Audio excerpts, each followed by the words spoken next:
And I think that'll do it. Okay. Well, time for session 3 of Pokemon Salt and Shadow.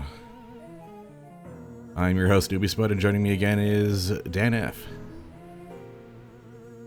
Hello, that's me. Let's just get right into it. Cool. So which favorite part so far, the salt or the shadow? Let me answer that. I might be the salt. There's been some rather delicious salt to savor so far in this. I like the way that you said, like, this is a very fun series of rakes you've arranged for us to step on. Kinda, yeah. That whole water spirit thing is gonna stick in my mind for a while. That used to be considerably more random. And it's a shame because the original surprise there was so much funnier. And if everybody ran into it during the point of the game when you did, it would have been fine.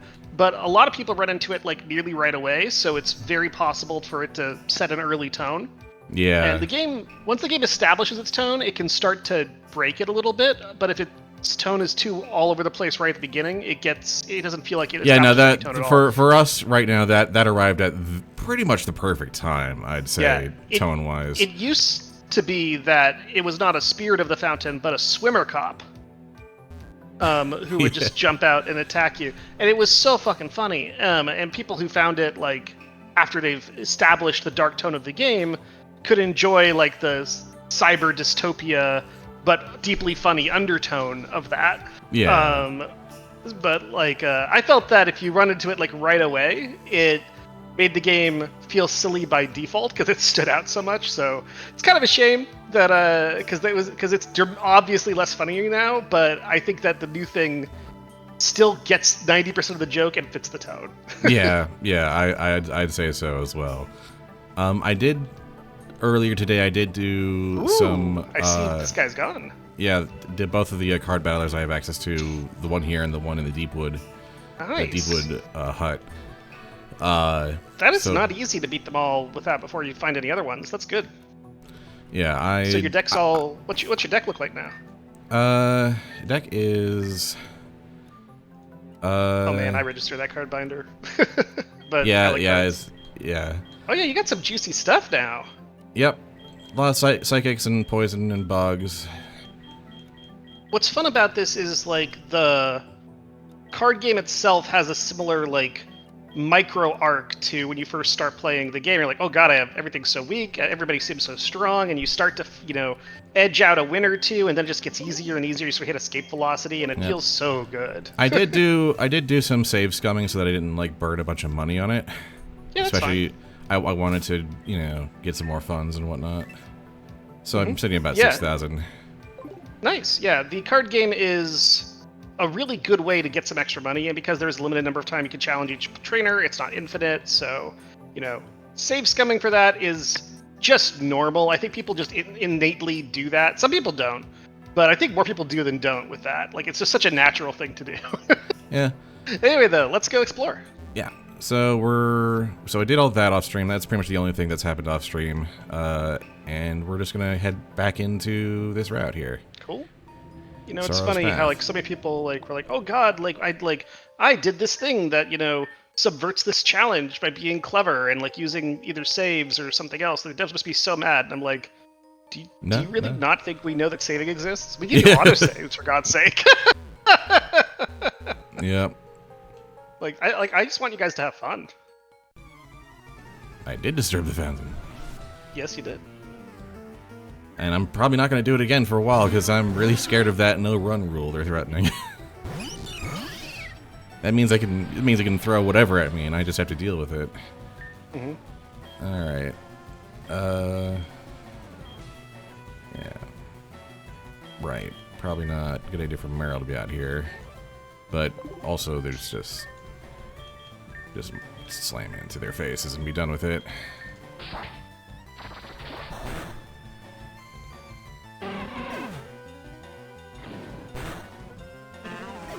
Goodbye.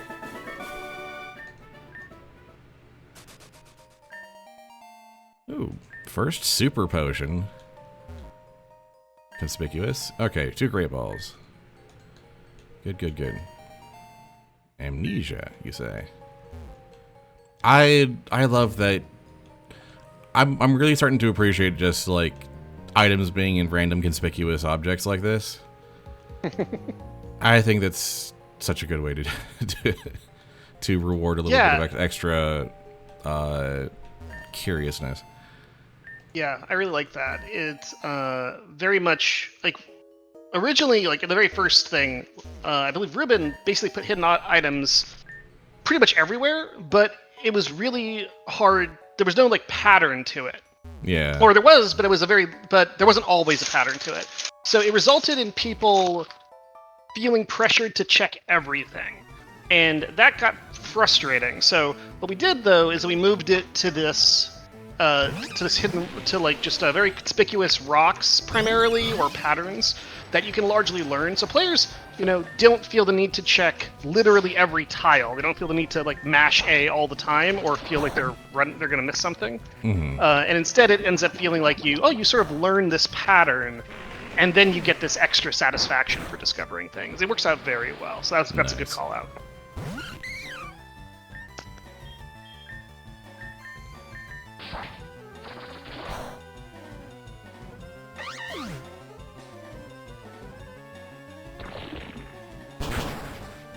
Ah. And it's another of those things that, like, we just fill the game with so many things to find, discoveries and secrets, that if you miss, but almost none of them are required to find to progress. So if you just go in willy-nilly, you're gonna find stuff. You're gonna have some tools somewhere, yeah. Yeah, and if you want to find everything, then even better. But it's okay if you miss stuff, but which makes it very easy for players just to find lots of things and feel like there's always more to find. They feel very satisfied with themselves. It's just real nice. Yeah. I think a lot of modern gamers are just not used to games having secrets either. Like, at least not on the scale the older gamers who were used to, where secrets were just such a core part of game design. Mm-hmm. All right, another house with a bunch of conspicuous stuff in it. Evoscope. And like, I'm being a game boomer here, but like, I know, like, yeah, Hollow Knight, Tunic, there are games that have lots of secrets, lots of hidden stuff, and Dark Souls is very much that older style of design in general, where there are lots of hidden areas and things. Yeah. Which is a very big inspiration to this, but it's, like, unequivocal that games used to be way more about that. Mm-hmm. Way more about just exploring every little nook and cranny, yeah. And a major element of monetization used to be buying the strategy guide to find them. They used to be just the model, really, yeah. Mm-hmm. The Queen of Orchids.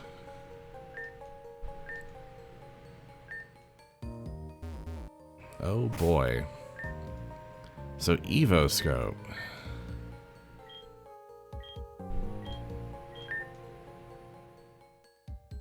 I see.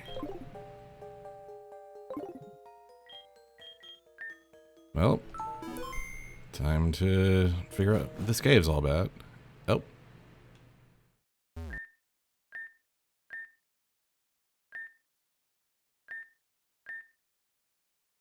Uh-oh. Okay. Okay. As if we didn't need another explosion. Well, some stuff went down here. All right. Did you see the book? I wasn't checking. I did check the book, yeah. Cool. My will is steel. Ooh, boy. All right, we got a bunch of TMs there. Self-destruct.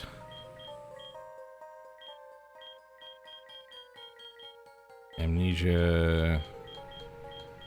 Yeah. Flip turn is a water type, okay. What is this again? Right, okay. So it's just a sharp special defense, alright. What does that mean to do? Okay. Gotta catch up on my knowledge of Pokemon moves. Right, Swift is 60, never misses.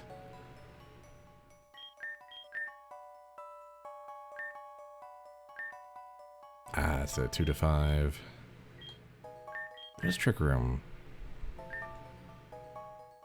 Oh, right, it inverts speed order. Right, okay. So that's how you get your slow heavy hitters to get a little bit of priority. Okay.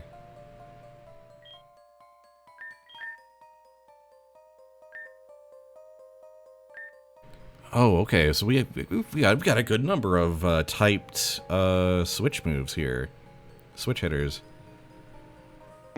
Volt switch for electric, flip turn for water, U-turn for bugs. Indeed. That seems to be pretty serious part of this. It looks like. I'm guessing that's like.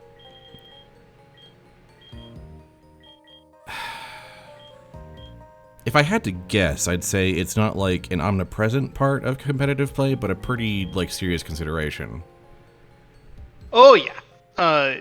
U-turn and Volt Switch in particular are extraordinarily popular.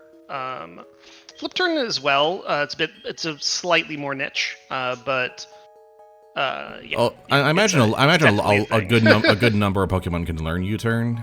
That helps. Indeed. Yeah.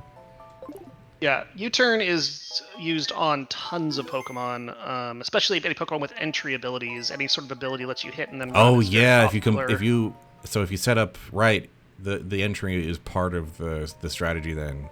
Right. Exactly. One of the strongest, the Pokemon that actually won the last Worlds, Miraidon, is a very powerful electric type Pokemon that loves using Volt Switch because it can hit like a truck with it. And it also has, it's paired, I believe, with a choice item.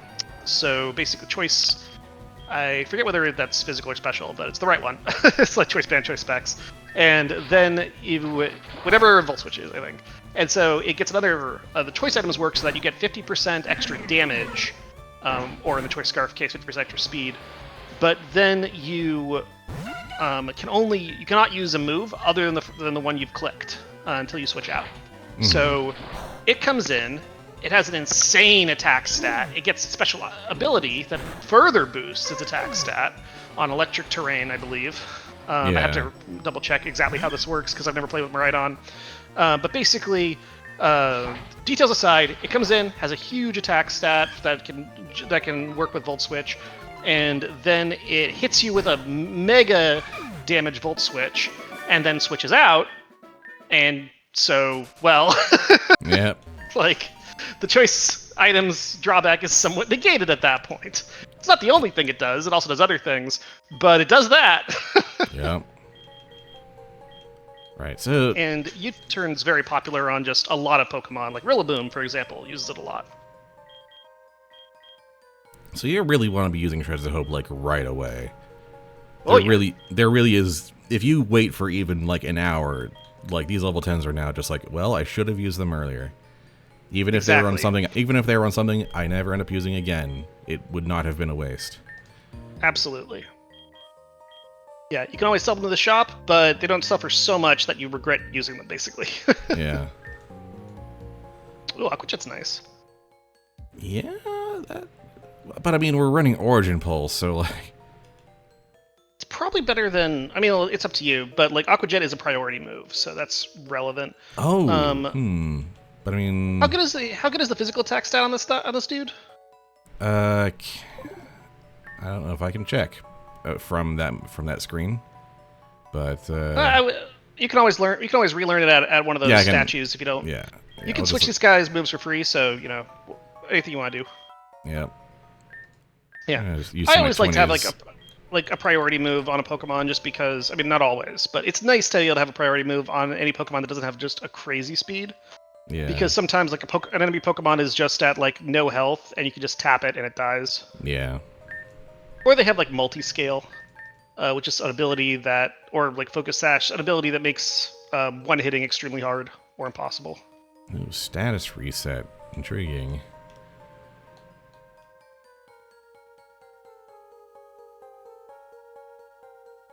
Incinerate's so much better than Ember. Yeah. Harden is basically nothing.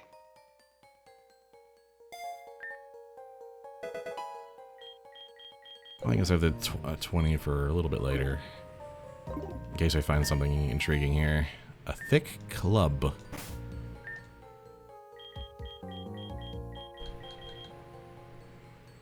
Is... Oh. Cubone. By boosts, they mean double. Oh. So... Evolve Cubone into Marowak and give him the thick club, and... You've got a heavy physical hitter. Yes, Ooh. and Cubone's also interesting because its ability, I don't know if you remember because it's been like, 2 weeks. Its ability is Lightning Rod, so it's naturally immune to electric because it is a ground type. Oh. But it also doesn't use special attacks, so Lightning Rod is much worse on it than it is on certain other Pokemon. But Lightning Rod basically says any single target electric attack the opponent uses is going to get drawn in to Cubone instead, and since it's also going to boost its special attack. So the special attack part's not really relevant, and also the personal immunity is not relevant, but it is a pretty cool ability because it can like switch in to something that's about to use single target electric attacks on some water Pokemon and just totally blank it. Nice. Raichu also gets Lightning Rod, which is more fun because it's not 1000% immune to electric the way that Barrack is, so it's still an improvement. And also, it does use special attack. So if you switch into like Raichu and it gets 2 special attack boosts and protects your guy, and Raichu's pretty fast, you're in for a fun time. Nice.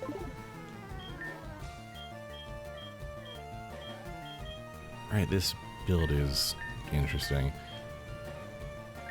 Mm-hmm. This is good.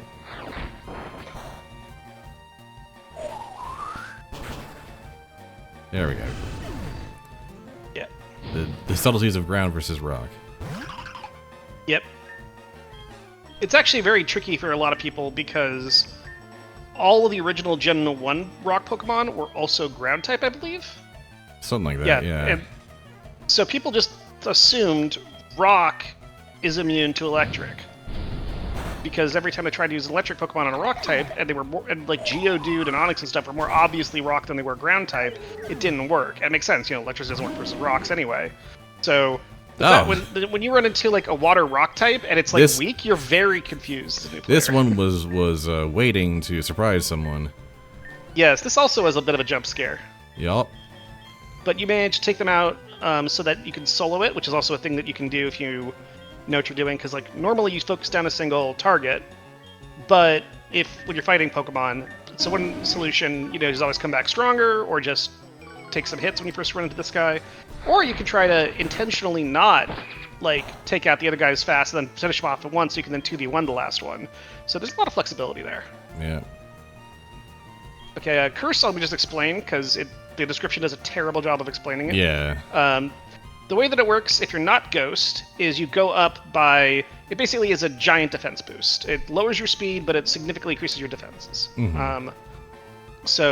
And it's actually quite good if your goal is just to get tanky. If you are Ghost, though, and I think Palisand is, but I have to double check. I think so. It instead cuts your health in half and puts a super damage over time on the opponent. One that stacks with other things like Burn. So basically, if you get a curse off against someone and can like stay alive at all, they're just gonna die. But it cuts your health in half of the process.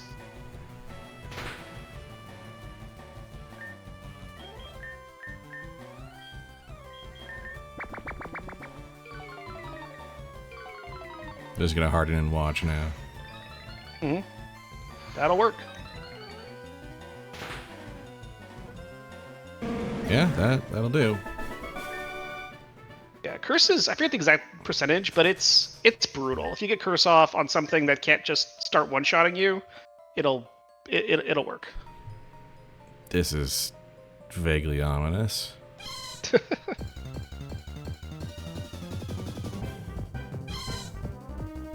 A wild Marine. Well, don't want Meryl to die.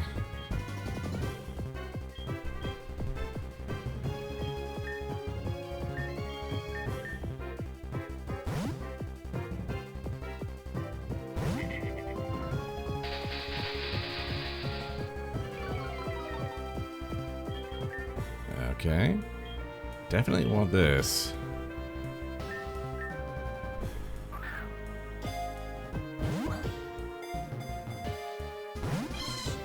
Okay.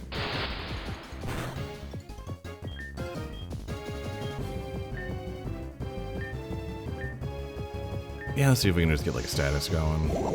Yeah, there we go.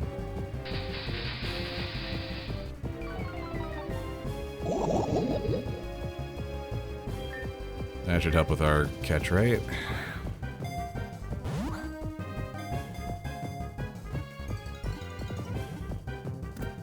There we go.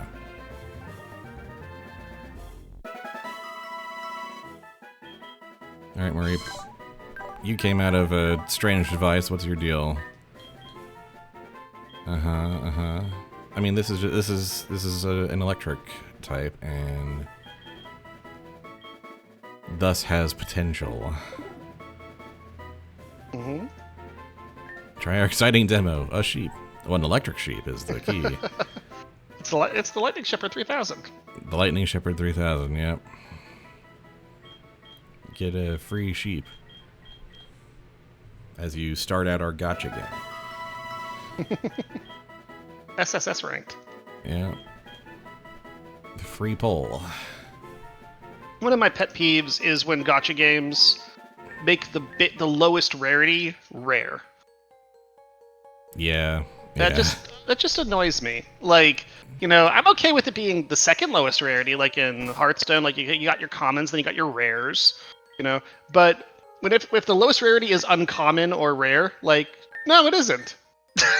Like, just no. And also, like, why? If you want to go even from common, like start with like common or basic or no rarity, you know, or normal or whatever, or don't even have a rarity gem or a term. Just like call it like, you know, just the players call it common or whatever. Mm-hmm. And then the next thing can be rare, and then you can go to. But I don't want you to go from like common to ultra rare either. Like just like going from common to super rare bothers me. Like just call it a rare if you want to do first that. Evolution of the game.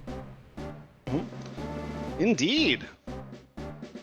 But like, yeah, I mean, I don't. You can call it. You don't have to use rare at all. You can call it an epic or and then a mythic or whatever. But don't skip rare and don't start with rare. Like, well, like why? It just comes off as manipulative and silly. All right, we got we have a Flaffy. We do. It has static, and we gave it charge. Static is a very interesting ability, actually. It has a secondary effect that not many people know about. What is that? But basically, if it's in your lead slot, this is something that's like super under the hood. I'm only telling you, like, again, you don't need to know this. This is just something that's super under the hood, and just if you happen to know about it, it's kind of cool. Is that if it's in your lead slot in your party, it dramatically increases the chance that if there are any electric encounters in the area, you will find one. I believe the way it actually works is that it basically flips a coin, and if it gets heads, then it only checks the electric encounters in an area. So, interesting. Like if you have a 3% chance of finding an electric Pokemon in an area, like if there's a, you know, and the only electric types in an area are like a 3%, a 1%, and a 0.5%, it'll basically only roll on that part of the table. But 50% chance of that happening versus like a normal encounter.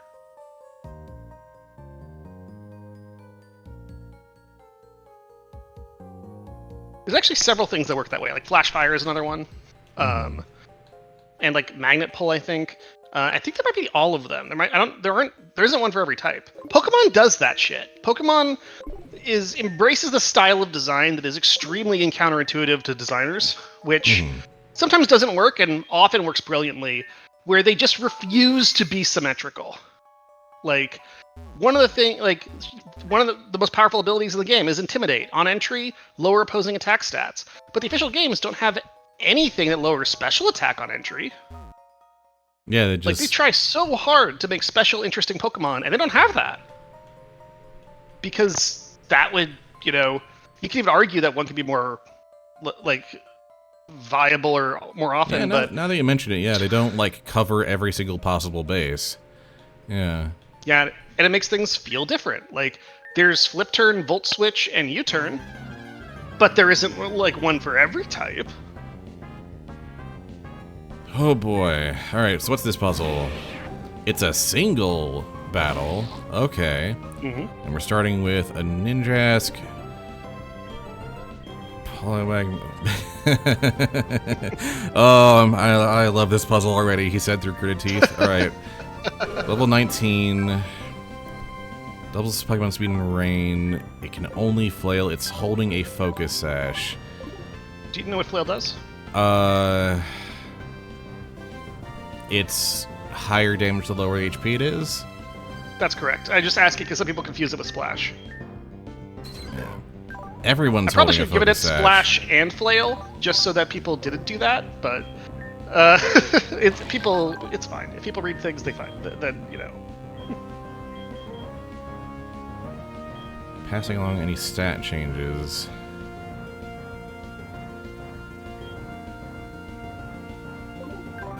This is a hell of a puzzle. This one teaches some good stuff. Okay. But everyone's holding a focus sash. And I don't remember what it actually does. Focus Sash says, if you're at full health, no attack can do more than leave you at 1 health. Gotcha. So it's one-shot protection, essentially. Yes. You cannot get one shot. I'm pretty sure a double kick, a multi-hit, can still kill you. But those are relatively rare. Okay, so we're looking at baton passing to get mega stats.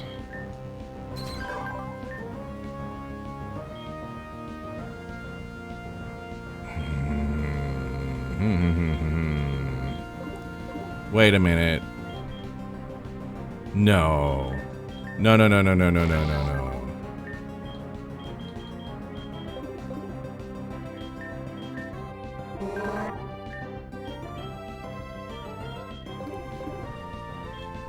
Other than false swipe, flails are only attacking move. You got Snore. Not the only move that affects the enemy's, side of the battlefield, but like actual damage dealing move. Yeah, Snore does damage, but it's also a special attack. Yeah. So it doesn't work for Belly Drum if that's what your plan is. Yeah, no. Okay. The category Swirl means special attack. Gotcha, okay. And that's special and That's status. So attack boosts won't affect that either. Yes. If you check flail, it'll show you like what the physical attack looks like. Yeah. I know. I know that. Okay. The icons at least. Mm-hmm. Okay. Reading the card explains the card.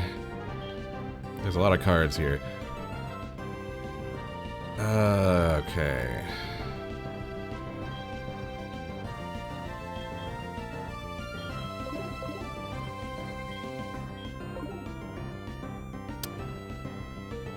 And we're up against a Wartortle that's already higher. Alright, well, we're going to start trying making moves here. Let's see if swapping to Poliwag is... Alright.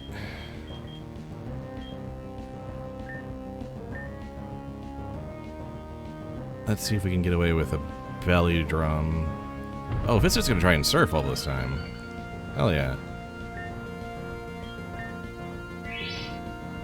Yeah, just keep surfing into me. It's great.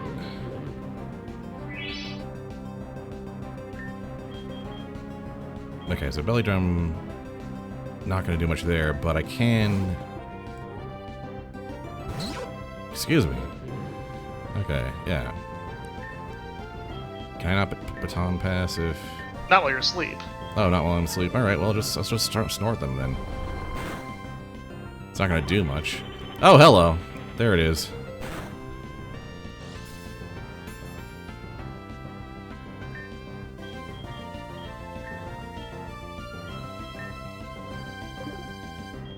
This doesn't work if I don't get the baton pass off, so resting was actually kind of a mistake. There we go. There we go. Swap in with the attack boost. They have to recharge, we flail. It's something.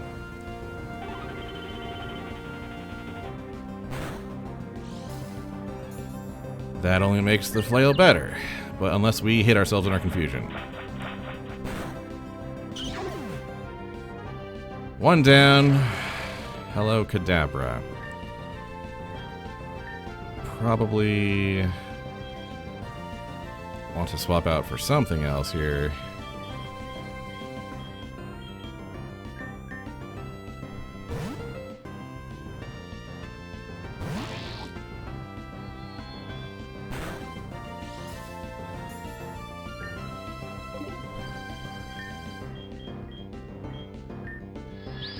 Protect is not terribly great.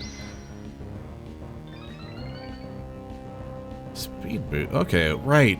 It has a building speed boost.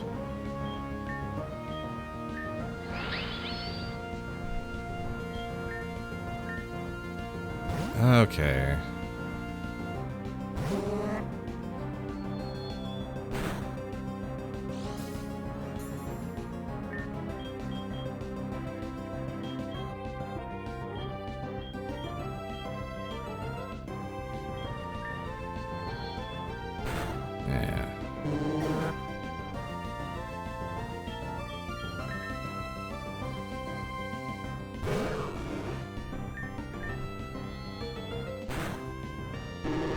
Alright.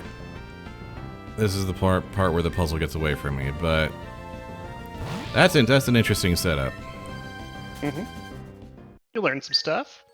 Yeah. You need to, like, even if you read every single move and ability right from the start, you don't know what the enemies do, so you have to always go and explore. Yep. And that was definitely... Yeah, so talk through it.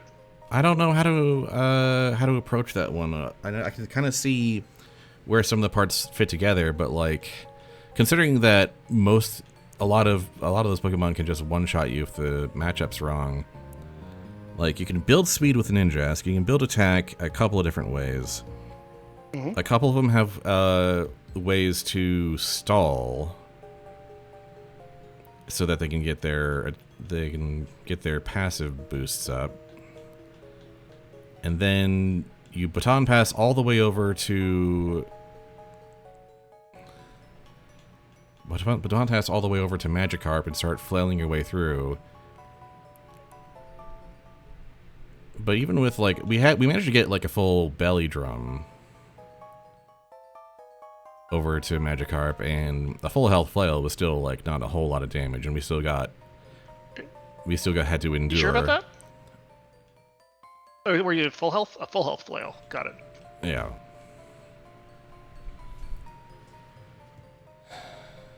So we want that speed. We want that speed up too, so that we're going first before they have a chance to two-shot us essentially. That makes sense. I'm gonna just focus on overworld exploration for now. I don't know if I quite have all the stuff I need for that, or I don't know if I quite have a plan for that. That's one of those. It's like it's a lot more specific.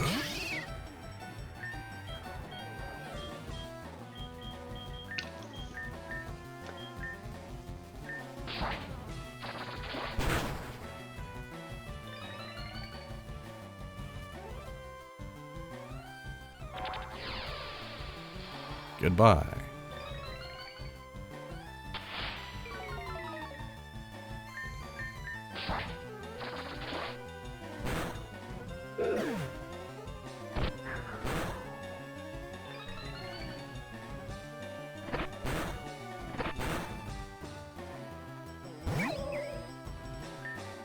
Okay, this is a thing that is happening.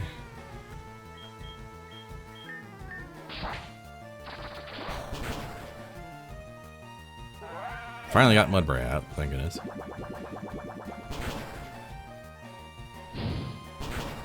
Oops, there goes Skiddo. Should have taken them out.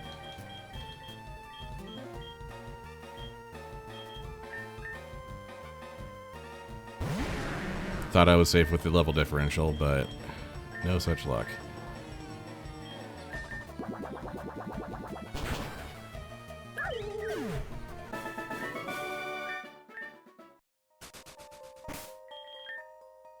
I can, let's see.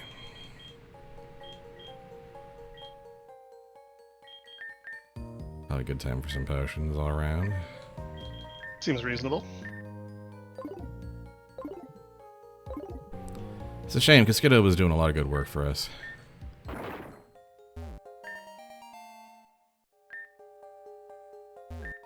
But it could Shred of Hope him back, but not super necessary, I don't think.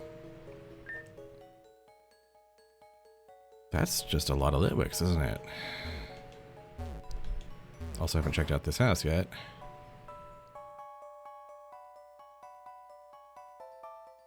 Yeah, you don't expect to see someone on a bike right away. Oh, it's another card person. Alright. Another 25 Pokeballs. Yeah. I'll just never have to buy Pokeballs.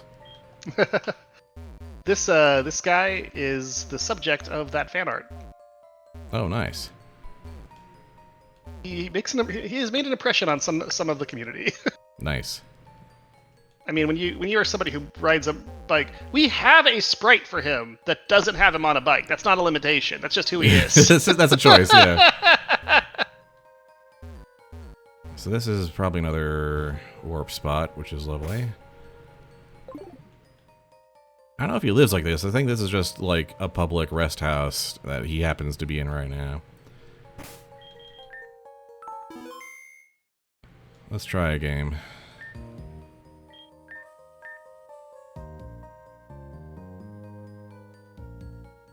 Fighting. Oh, dark. Alright.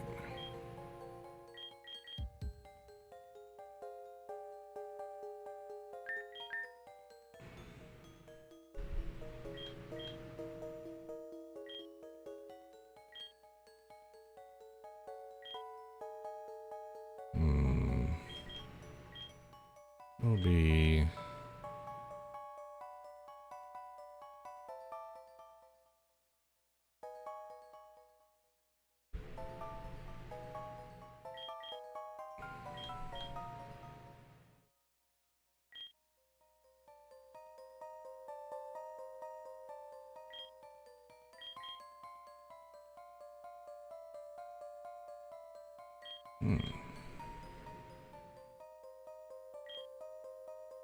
Not a whole lot of great options either way, unfortunately.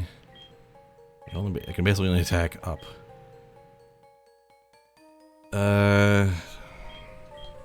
Let's see. He does beat fighting.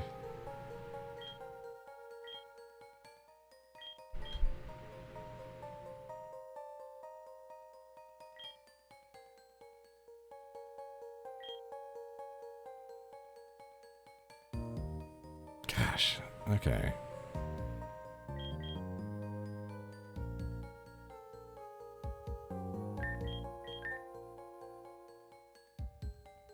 I'll just turn his strength against him.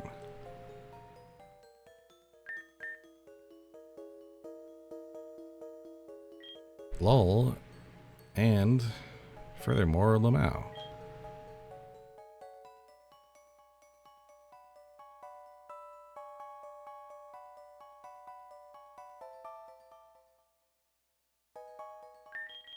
I am writing text for the next release, and I am agonizing over whether to specify genders in certain cases because it'll completely change some people's interpretation of the lore. Gotcha. It's like, should I call this a child? Should I call this a son or daughter? You know, if I say, should I keep this ambiguous or not? It's a very fun thing. It's like, how specific should I be? Because also part of it is meter. So much of the writing is based on very specific meter. Interesting. So daughter and child both have the same meter, but sun does not. So it's so sometimes specificity versus meter decisions are important as well. I won't ever like change the lore just for meter, but it's an interesting question on, you know, when is it worth being specific versus better writing, and it's just fun. Like I'm agonizing right now whether to call something child or not here. And also there's the alliteration factor as well, but also just for some elements of specificity are fun. It's like, do I want to make this 100% clear, or do I want to make this just, also just how would the character refer to it? Do they have a more impersonal parental view, or do they have a, it's very interesting to think in all those different weights for something that fundamentally is so similar. Yes, your cash. Sorry, I just had 2 really good games in a row, and I'm feeling spicy. Yeah, no, hell yeah. That's good. Getting He looks like a real Bidoof. a real Bidoof, even. Mm-hmm. Alright, now we're starting to actually, like, have a good spread in general. We can probably set Abra back there. Alright, let's see if I can get my 3rd and final.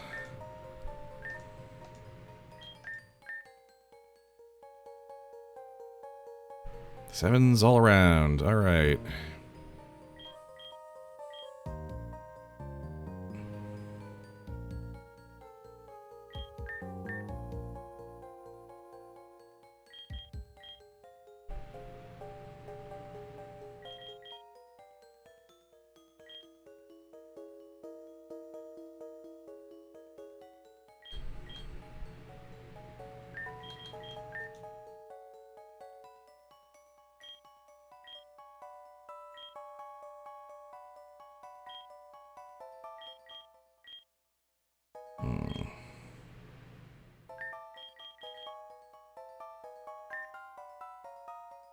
This one, this is just a territory game. Yeah. This There guy is dramatically easier after you beat Ayaka and get her psychic types. Yeah. Another interesting thing, which again is just a game designer fun thing and not something that most people figure out, is that the types, the sides of the cards. I should wait. Haha! Sorry, I'm very pleased to have put in the work in to get the membership card. Very nice, yes. The and a whole like $6,900. Yeah, I think it tells you where to go for it too, doesn't it? Yep, I think I know where it's, because there's one conspicuous house I have not checked. Indeed. Anyway, that's a save right there. That's always a fun thing where people discover that, because often like they wonder, how the fuck do I get in that house for a very long time, and then because you see it so early, and then when you realize, oh, that's how you get it, it just draws a little circle in your brain. It's very similar, weirdly enough, to like the Firelink Shrine, loop around when you first go back there. Let's see, it's probably in this first area, if I recall. We go all the way. Yes. The Poker Lounge is very good.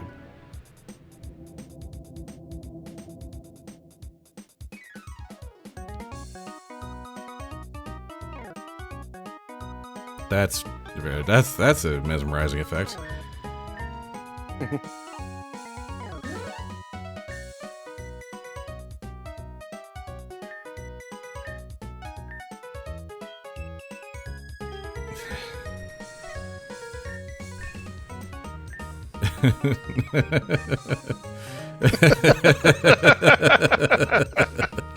This is what did you do with the Vaporeon?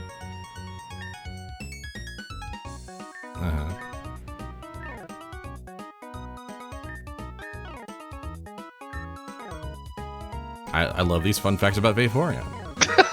It's. What did you think would be in there? Exactly. They're just fun facts. Vaporeon's just a fascinating Pokemon. Yeah. And these are like nearly all, some of them are lore specific to this game, but nearly all are taken from the actual Pokedex entries over the generations.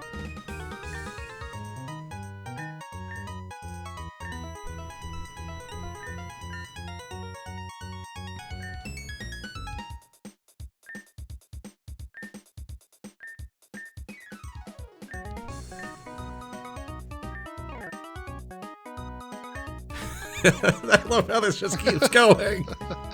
Yeah. Okay, now it loops. Okay, there we go. We found the loop. Excellent. That last one is perfect. It's an irregular plural. You don't say. Yeah, I actually really quite like how, most people, like, for some people, actually, getting, some actual wholesome, legit fun facts about Vaporeon has kind of healed them from the meme. Like, it's actually Vaporeon. Quite refreshing. It's yeah, it's like, no, this is just a cool Pokemon. And the fact that it is a symbol in this world, it's specifically a symbol of good fortune and hope, makes it kind of like an unofficial mascot in some ways.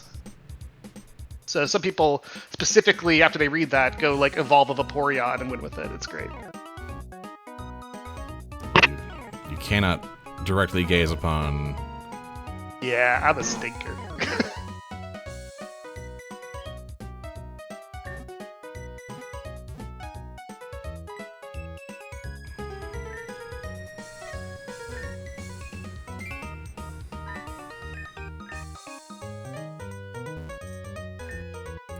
This is the relentless positivity and cute vibes of this place are like so at odds with everything else. It's almost kind of like disturbing. Yeah, it's very intentional. Like, this was again added after the base game had been completed, this whole side quest, and I wanted You can buy that sort of. You unlock a stone shop here. Yeah, it's very useful place. Oh, this is so incredibly worth it.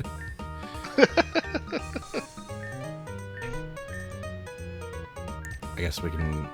Yeah, it was very much going for that whole Gwent thing, where you have like the serious dark stuff, and then you have this sort of like happy little warm, pleasant tra-la-la-la okay. Gwent vibes for emotional stuff. Yeah. So going for that, it was very satisfying to try and make the Poker Lounge something that was delightful and that you could very easily feel like start. It was a counterpoint that if you got stuck on what's also fun is that if you get if you have suddenly been burning through a lot of healing items and struggling and losing a lot of money, it's actually really good to come back here for two reasons. One, because you could gamble and make some money that way if you've gotten good enough, and also because they have really cheap healing items, like really cheap. If you check the Snorlax, it's not top shelf. Snuck it out. Good All job. Right. So the most cost efficient healing items in the game are actually here. So if you just go buy from the Snorlax, like the special drinks he has, but not the top shelf, the other ones. They're really good. So people will often naturally come back here after they've been struggling the most, and it's just a nice little warm, happy place. And again, this type of place and this type of thing is the last thing you expect to find once you've been coming in with this sort of unrelenting dark atmosphere. So not only is it a nice little counterpoint, it just makes you continue to wonder, wait, do I not... has this game got more surprises? It's very locked. Sorry, what was that, yes? Yeah.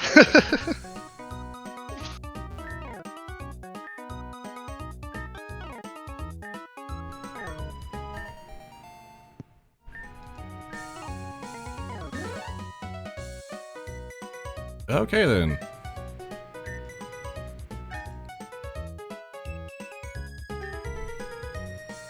I believe Lara is the character that you helped me write. I believe, yeah, Laura sounds like the character I helped with, yeah.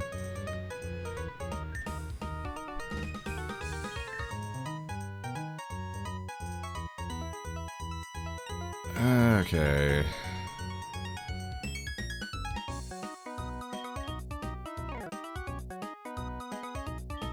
I don't think I can take that. Another thing so is that because they all have different type folk specialties, it encourages you to not just get the highest number cards, but also if you really want to beat them, you can like start strategically figuring out who to beat in order. Yeah.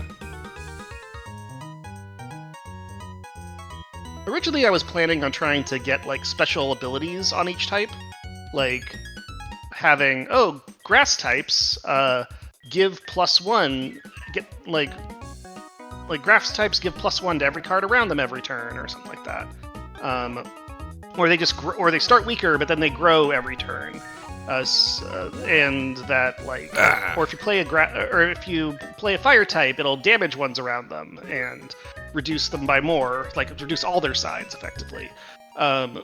And a flying type have wraparound, and so they can capture around the edges of the board. And it just ends up being totally unnecessary. Like it made it much harder to explain everything. It was of course more coding work, but also it just the game in Triple Triad is just a good game. And once you add the type advantages, it just has a lot of depth already.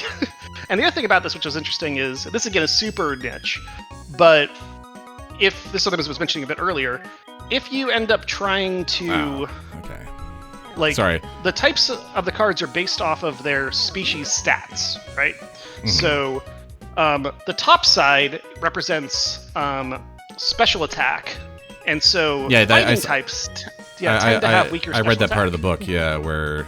cool. So you can, if you're going against, like, say, a rock opponent or a fighting opponent, you can just guess that their top of their cards are going to be weaker overall. And that's interesting to know. Oh, I did. Dang it. All right. And like fire opponents tend to have better special attack, so you can just guess that they're likely to be pretty good at the top and maybe weaker elsewhere.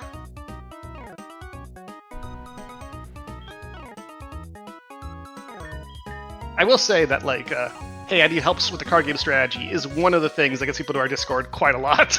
Yeah. So I'm used to explaining shit. I've had to develop all sorts of things, like try opening with a Knight's Move against this opponent, like playing a card in like a Knight's Move pattern to their other card, etc. Yeah.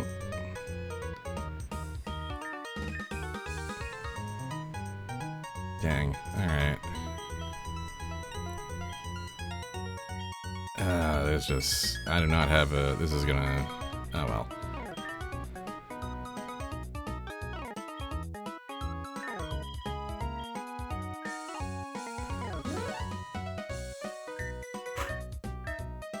Yeah, as my deck stands right now, it's actually now weak against him. Well, fine. Mm-hmm. Not exactly chat-rific. Yeah, this is a whole thing you can just get lost in, huh? Okay. Yep. It is its own game within a game, and it's so easy to not even discover it until the very end. And I think that it also makes the replay fun because to unlock it early to get extra money and to weave it through your gameplay. But a lot of people are just terrified of Journey's End. They just assume they can't go there until they've done everything else. So they don't unlock this until super late in the game and then discover, wait, what the fuck? There's this whole extra thing that I've been ignoring, which is the whole point. Yeah. I wanted to hide something. This is actually inspired a lot by what's it called? The Great Hollow in Dark Souls 2. And also the Painted World of Dark Souls 1, and also the Painted World of Aramis, where are these extra zones that are so easy to miss. You have to go to a secret zone, to get to the Painted World of Aramis, which some people consider the best designed level in the game. You have to go to you have to go to a secret area, go crouch in a crow's nest. Hold on, what am I doing? That's a trap. Get away from me. The crow this is takes you to the asylum. Oh, this is such a trap. Yeah. He's like, here, come on, bait these really weak cards, capture them, and then he was like, oh, wait a minute, he's just gonna capture them back. Wait a minute. Yeah, this guy's fun. He teaches you some of the stuff about it doesn't really matter if a card's weak if he gets to double capture his own double capture. Yeah, that's crazy. Just gonna build my wall up here, thank you. Oh, thank goodness. Alright, time to... Wait, hold on. No, he's still gonna capture from the top, but... I mean, if I still get... That's still, like, value over 2, so... Yeah, you can have that. That's quite alright. Oh, did not quite see that. But hey, still won.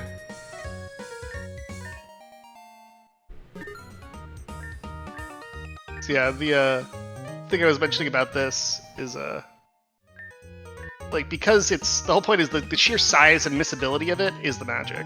And yeah, you can play these guys more than once. Oh yeah. I'm just like getting a sampling of everything for sort of the stream's sake. I'm gonna Sure. I'm probably gonna I would talk to Lara a bit more as well. Oh yeah? She got more. I mean, like, yeah, you helped write it.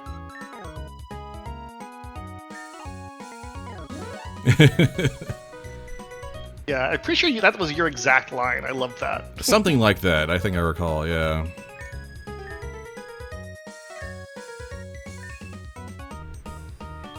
Do they harm the Pokemon? Or can I get more? Oh, you can now find them scattered throughout the world. Until all 12 players are back in the lounge. Okay. I'd be honored to play you. Unfortunately, the feeling is not mutual. Yeah.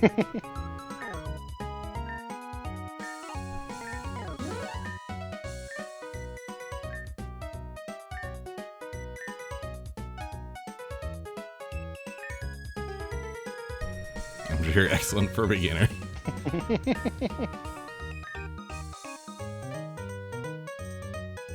Yeah, very striking character right off the bat.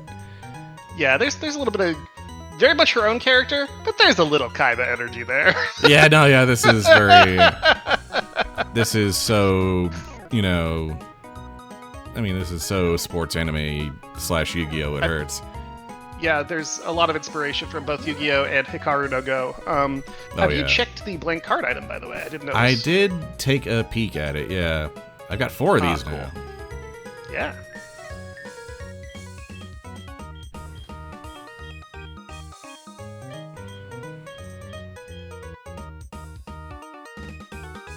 Well, I mean... Well, that's a very quiet reaction. you locked in. Yeah. Wow, Palisand is not messing around. Yeah, one of the nice things about it is again, it's based off of the species, not the level. So what happens if... Do you want to capture the soul in the card? Oh, man. Yeah, so what if I do? The ritual is complete. Where to put it? Put it in the deck. Oh god, what happened to my Palisand? So yeah, blank cards are... They sure are. Yeah, it dramatically changes. What's cool about it, again, is that it's another, like, one of the recurring themes that makes the game so sticky is find ever more ways to make catching Pokemon valuable. Yeah. It's...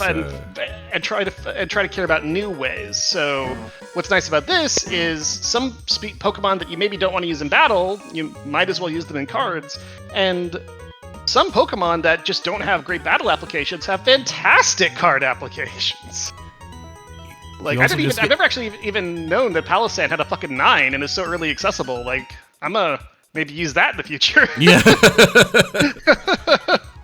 Yeah, I mean, that I wasn't really using Palisand a lot for battles, and it's just like, wow, that's an amazing card. Yup. Also, and it also gets... you also get, like, really even cheaper potions here, looks like.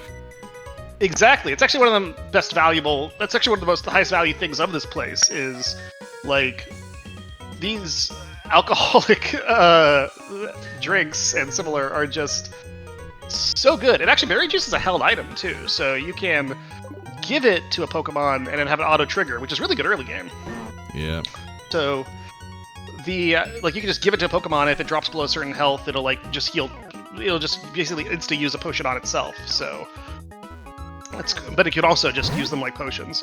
So the fact that this is so economical makes this a really good reward. And as like I was mentioning, if you've suddenly taken tons of damage and you've been really brutal, you often will want to come back to this place just to restock on potions. Yeah. So like after you've been playing an extended period of time struggling, you could come back here and then you're down money. And so then you start playing some card games and everything is just nice again. Makes for a nice it's a little very good emotional stress reliever, yeah.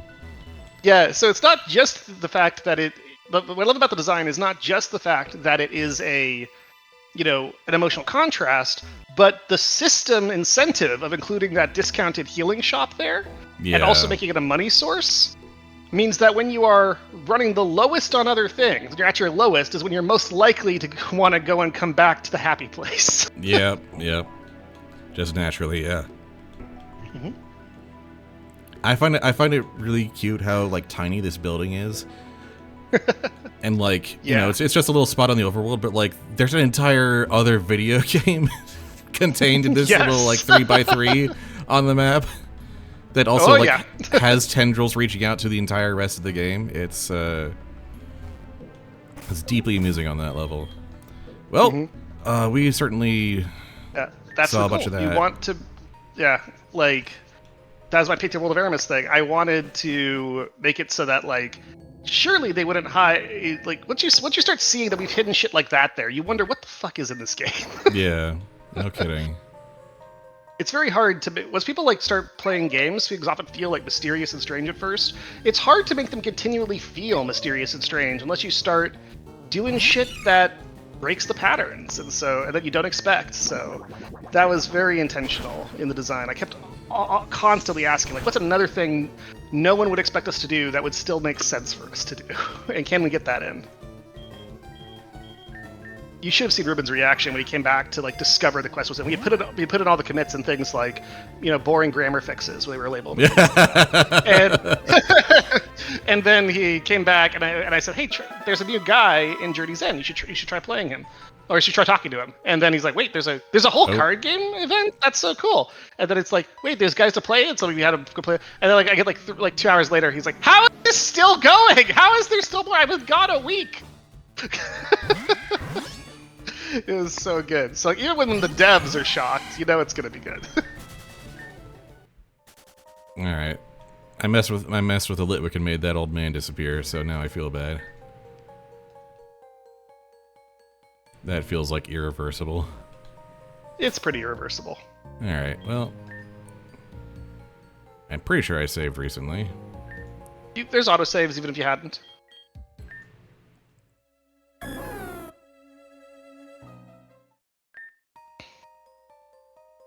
Oh, did I save after? Whoopsie. That was an autosave. Oh. Okay. Yeah, just be careful about what you're looking at the top. See, it says auto 3. There we go. And it was like 3 minutes earlier I did this. All right. Right, and I was about to have the Tauros. Back in happier times. Mm-hmm. All right. Back to serious progress making and all that jazz. And I enjoy writing in meter for this game. What flaws did she perceive that rendered them unfit? All right. Feels like we're starting to hit. It's very. I think a lot of people, like, some streamers, like, kind of imagine themselves as amateur voice actors or something. Or just are voice actors, like, not amateur. Like, they often like reading a lot of these words out loud. Yeah. A number of people that have, like, looked up certain words I've used for meter reasons and also to evoke Shakespearean literature or similar has been very fun. Because I try to keep them relatively straightforward, but I'm not afraid to use a few unusual words. Apparently, not many people know the word gossamer. Oh, intriguing. Yeah, like 6 different streamers I've seen have said, like, gotten to a word, a book where it includes the phrase, strength and deed are gossamer thin. I have need of stronger chains. Gossamer? And they're like, Gossamer? Gossamer? What's gossamer? And then you, like, Google it and it's like like thin and ephemeral, like spider web, like blowing in the breeze, or cobweb strayed through light. Okay, gossamer, fine. Like, just gonna use those crazy words. I'm like, people don't know that word. Yeah. But like, hey, they learned it, so even better. Bereft. Also, we have a joke where a kid quotes somebody using the word bereft, and then the kid says, "What the heck does bereft mean?" Turns out, a lot of streamers didn't know that word either. I thought the joke is the kid doesn't know, but apparently bereft is a word outside the vocabulary of quite a few other people too. Yeah. It's not very effective.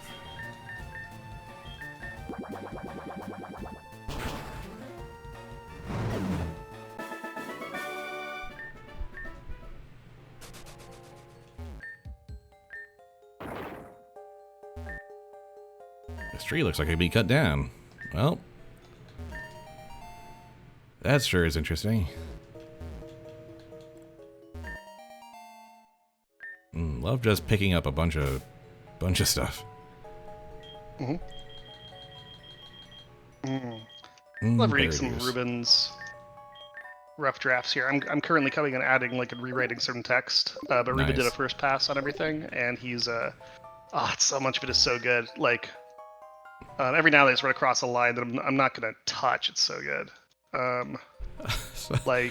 Sometimes I read a text block and it just kind of slaps me in the forehead. Yeah, that was a tutorial. That's very much a hey. Have you been checking your local rocks lately? Yeah, that's in case people haven't figured out that shit. Yeah. And again, it's a great example of I wanted to include a tip that explained you should do that, but I couldn't because the world's not supposed to be helpful.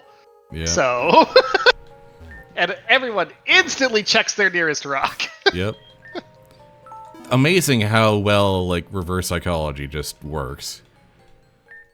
Mm-hmm.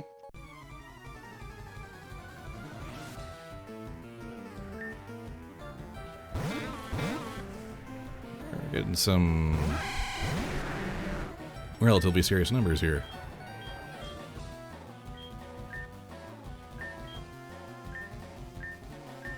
Actually,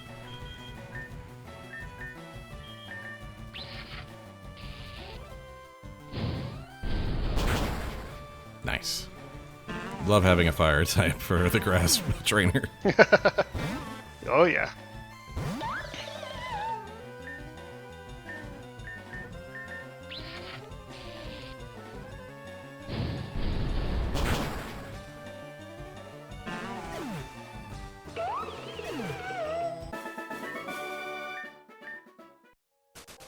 Alright, I should probably... Well, should I hold... I should probably do at least a little catching and maybe use that Shard of Hope I got. Seems reasonable. Yeah. Alright. I did take some losses. One of them self-inflicted. Hello, Stunky.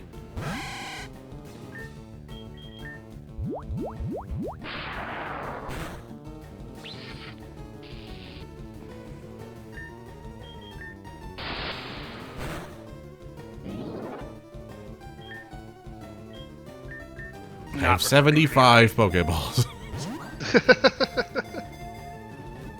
It's funny how, almost no matter how many Pokeballs you find, it never feels like enough. Yeah. Stunky, what is your deal? You are Poison Dark. You have Aftermath.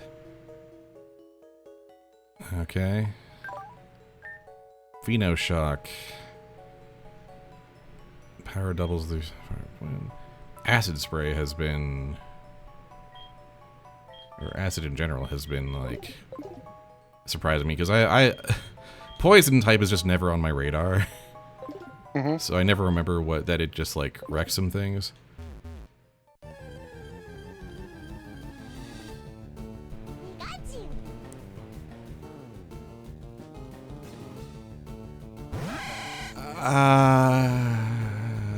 Okay. Yes?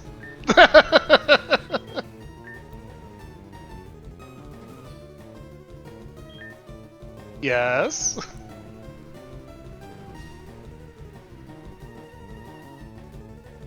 I think I have to.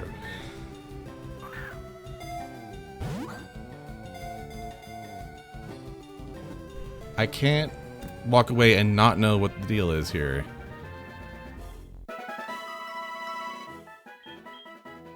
Pikachu. 30% chance to heal allies' status at the end of the turn. Follow me, helping hand, pollen puff. Okay. Nuzzle. Okay. Oh, cool. Just a second. Ban. So yeah, this is an electric normal type. It's not just electric.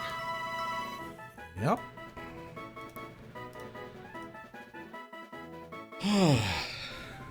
I mean, what's a Master Ball in this game anyway, Double Cross? Let's be real here. Yeah. That's very true. What, I'm gonna find a legendary that I have to catch?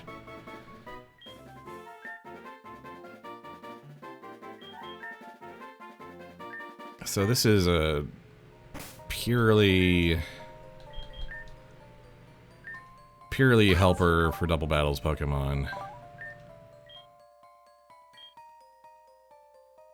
Yep, it is a very support-oriented Pokemon.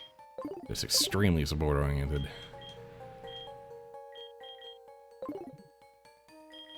So, okay, what's the story behind this? Do I get to know, or In what way? No, you know what? You know, fair enough. It's just okay. I mean, I can explain why we added it, if that's what you're asking, or do you mean like in world lore? Why does this I can't exist? explain the in world lore. Okay, so just in terms of why it exists on our end, is that there were several cosplay Pikachu sprites. Of which this exists, that were made by the actual Pokemon I keep company. running into them. Yes, and because you have the static in the lead slot. Oh, that's right. This is actually became relevant. This is actually an extremely rare encounter normally. So, but because I'm coin Yes. flipping on the electric table. That's right. That's right. So, basically, you can force out some rare encounters, and because of the Lightning Shepherd and some other things, it's pretty likely that at some point you get access to a Pokemon with static, and you might put it in the lead slot, and then you might discover some interesting shit. So basically, we certainly increased the chance for it to happen here. But anyway, we've discovered there were these cosplay. I discovered there were these cosplay Pikachu sprites that were already in the Pokemon Essentials kit, and Of course. because I was looking for more cool shit that we could add. And so I was looking through all the assets we already had access to. And I said, like, oh my god, I was sending Ben a thing saying, oh my god, these are amazing. We have to make them, like, special species. And he said, no, because that's ridiculous. Why would you do that? And I said, like, no, we have to. He's like, but that sounds totally ridiculous with the tone. And, like, why? And also, it's a lot of work to make, like, special species. And then I sent him, like, a picture of that one or something, and I said, we could call it Bo Pikachu. And he's like, and I woke up, and he didn't respond, and I woke up the next morning, he's like, okay, I put them in, this is too good. Like, he just designed them all, like, overnight. Because he's like, yeah, okay, Bo Pikachu, that sort of settles the question. Is this the Alolan Weezing, or something? It is, yes. Galarian, maybe it's Galarian Weezing? I think it's Galarian Weezing. Galarian Weezing. Yeah, it's very British, the smokestacks, top hats. So it's actually, I believe, it's like a fairy type. I forget whether it's fairy poison or just pure fairy, but yeah. But also, like, we gave them boosted partner stats equivalents or similar. So the special Pikachus, many people go through the entire game without ever running into a single one of them because they're all, like, quite rare encounters. But they do exist, and they're like. They're pretty we designed them all to be relatively interesting, unique choices. So, congratulations on finding one so early. Yeah, that's a hell of a thing. Yeah, and it definitely fits the whole, you're gonna find things you never expected to find. You see this recurring design theme. Yeah, just ridiculously strange choices. Poisoned Yep. fairy. Okay. And it does make sense in the lore why they exist. I won't tell why, but it does, because I don't want to. I very want to do dev commentary, but I don't want to rob you of discovery. Oh yeah. Okay, that was a very interesting grass excursion. That was sure something. Man, super cheap potions. Love this. Mm-hmm. I now have a Bo Pikachu. Hooray.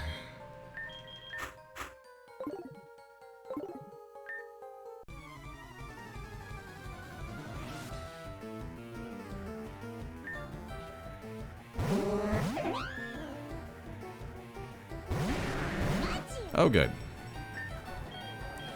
The incredibly high fidelity Pikachu quote is going to kill me every time.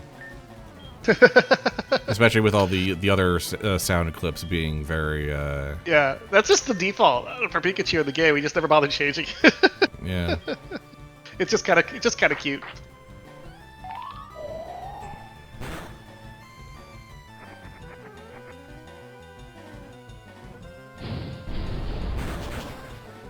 You learned Helping Hand just in time to die.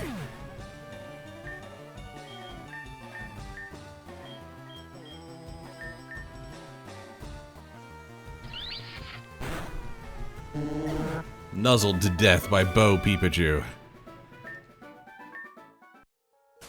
Sentences that this game produces. Hey, focus energy. Mm-hmm. Vertigo HQ. Oh boy. Gotta remember to talk to my local rocks. Poison jab. A shred of hope 15. Alright. Yep.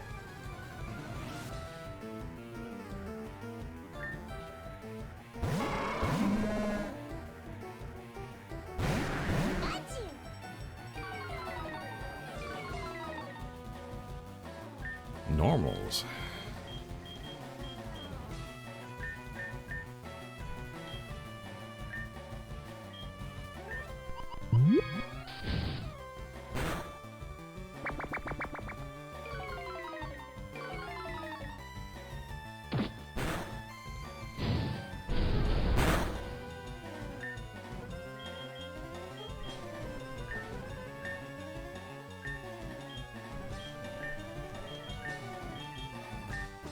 Probably want to swap it out for anything.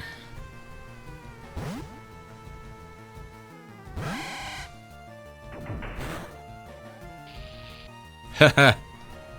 Get static.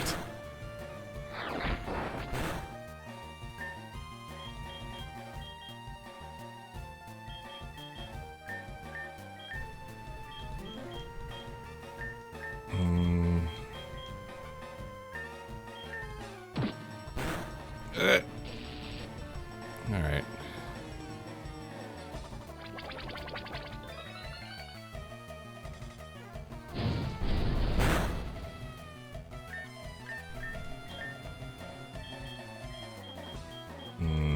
Stunky. Just a little more.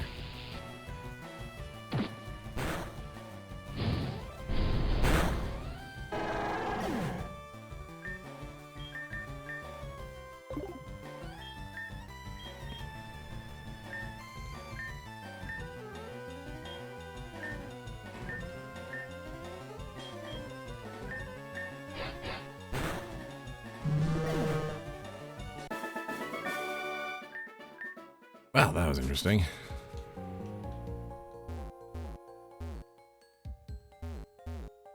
That's a relatively normal plant.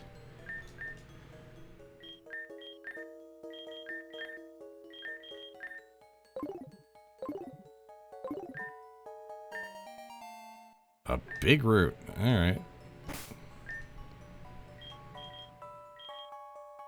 HP draining and heal over time moves will heal the holder 30% more. Intriguing. Alright. Trainer there, trainer there. The ghost gauntlet over there.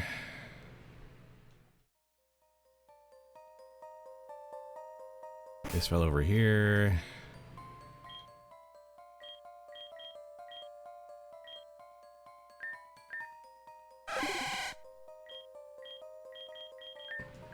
Did I look at your moves? Alright, yeah, you're fairy. Assurance, yeah.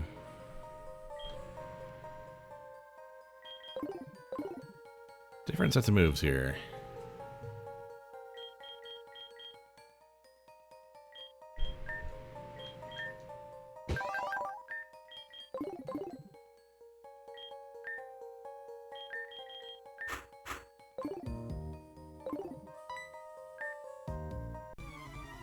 Sure can. Alright. Ah, finally some reasonable numbers. Or some numbers I can deal with at any rate.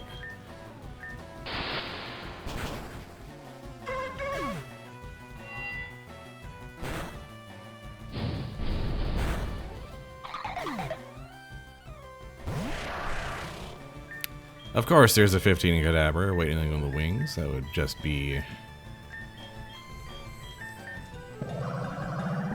appropriate.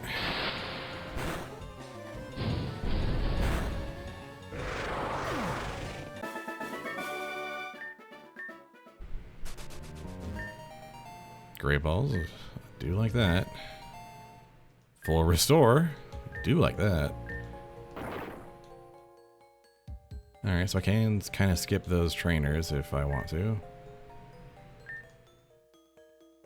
Sky Spear Climb. Ashen Shard. I think that's 3, ain't it? It's 2. Alright. Yeah, 2, 3. What's a shard between friends? That's fair. Might want to check and just talk to him anyway. I've got the I think it's always 3. fast travel point. I think there was one where I think it always is 3 more. I could be wrong though. Oh, at any rate.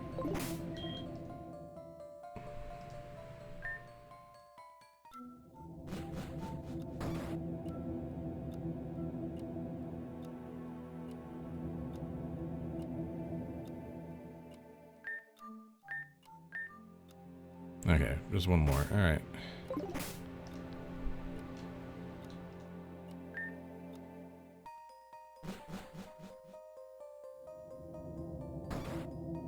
This has a PC in here.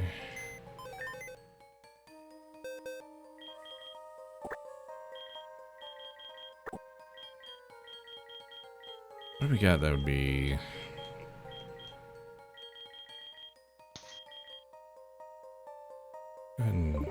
I'll think about that later. Yeah, we've got our uniques over here.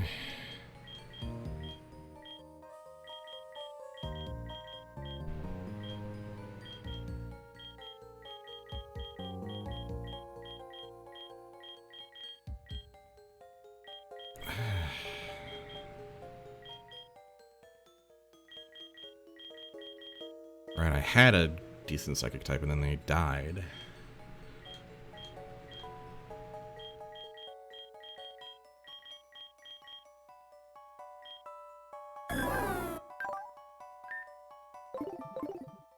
Celebi's up there, but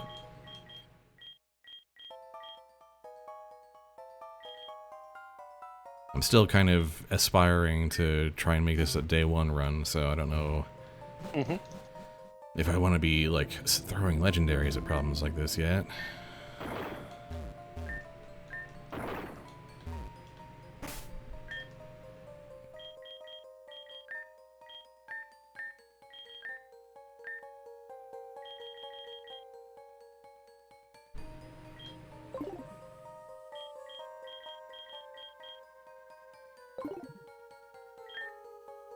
Alright, let's try this gauntlet here.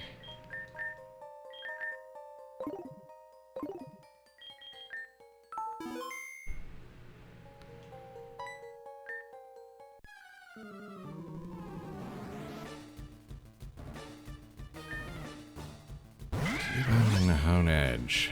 Oh boy.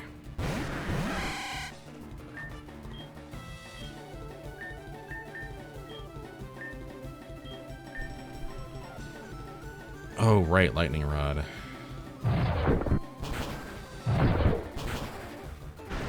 Ah, gee, whoa, whoa. Okay.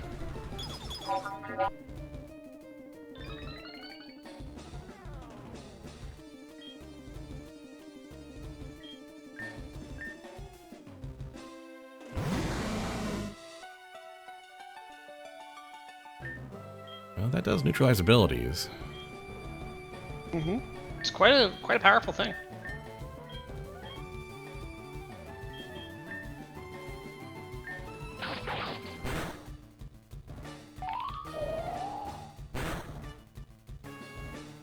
Right, still doesn't affect that. Mm-hmm.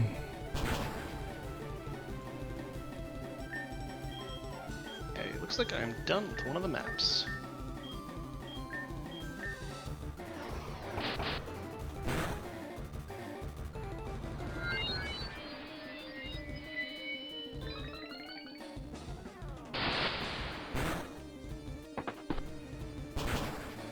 Well, make Pokemon. You gotta spend Pokemon to make Pokemon.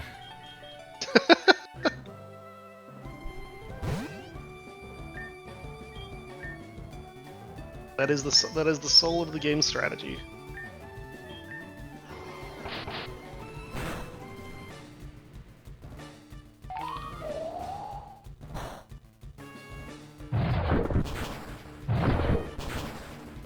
Or this is just a huge faceplant.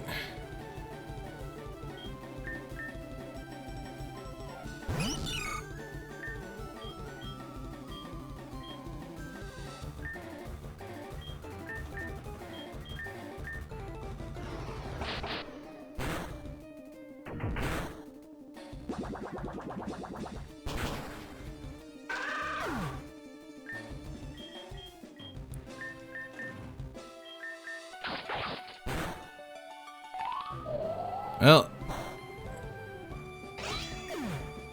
I said I was gonna live with my mistakes, and this was a huge mistake. All right.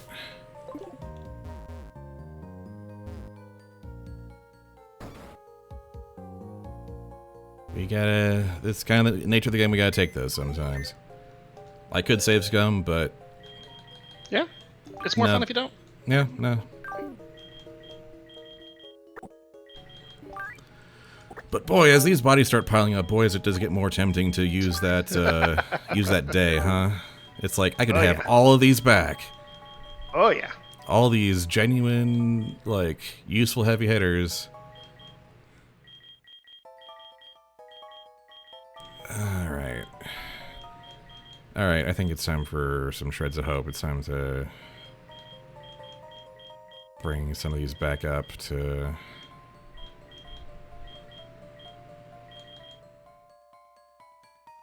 Fold Absorb is so interesting here. Also, Contra is ready for prime time. Cubone, Eevee, Krogunk are all... I'm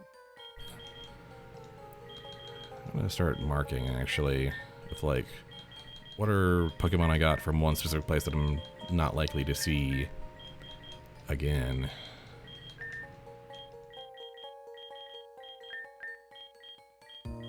Oh wait, it didn't actually confirm. Whoops. There we go.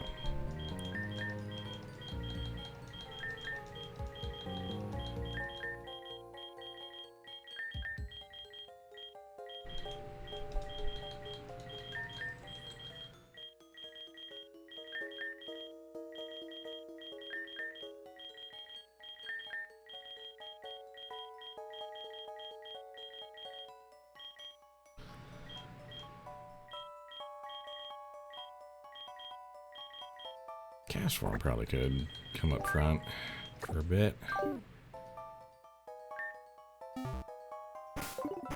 And then I've got a 20 Shred of Hope.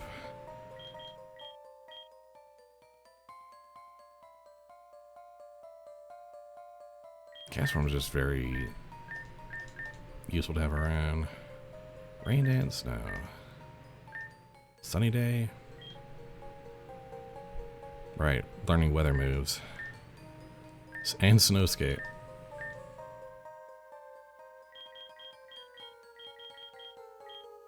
I really just wanted to turn it into a weather-only Pokemon.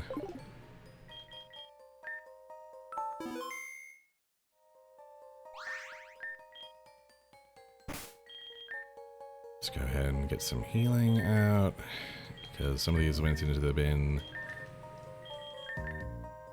with partial health. There we go.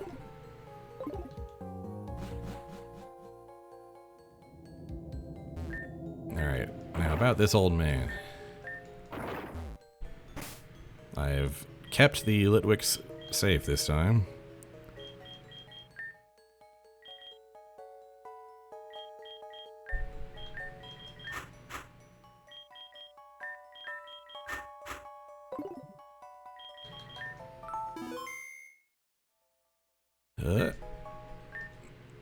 Do the lives of strangers have value? Well, I think my actions speak louder than my words at this point, but...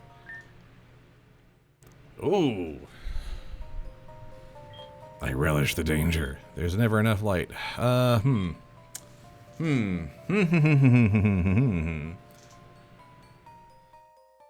Pure value statement.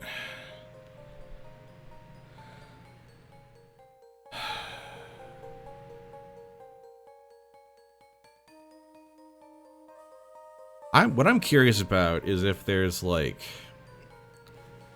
if the way this is phrased means that a lot of people pick one over the other, or if it's generally even distribution. Mm-hmm. It's very much depends on the vibe the streamer is going for, or the player is going for. Yeah. They do definitely make a value judgment rather than just like a tactical judgment. Gotcha. I'm gonna say Shadow. I relish the danger. That's why I'm here. Oh, it's a Duskstone. Alright. You can disturb the graves now. Please do not. Okay. If I wanted a bunch of Litwick encounters, I could. And Charcoal. Another held boosty item. Yep, for fire.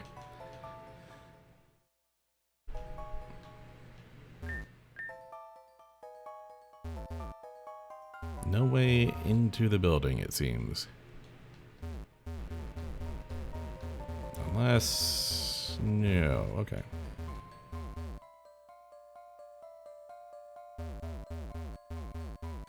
Well, I tried. Can't fault me for that. Well, they give you a lot of ways to just like circumvent trainers, don't they?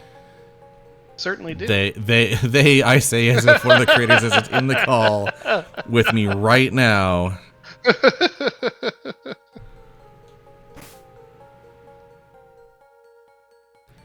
Hey, I'm finally catching those streams. Hi. Welcome.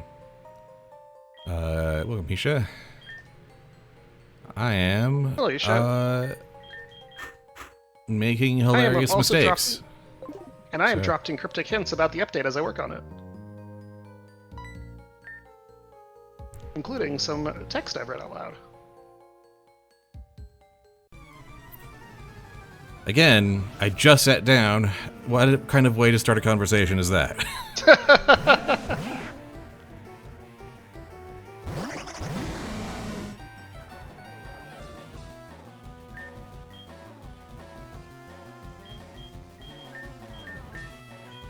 Oh, Castform needs some better moves. I should probably look into that. Presence is no longer. Tenable is a great word, but it just doesn't fit. I did find a cosplay peak. I found several cosplay peaks. I found so many.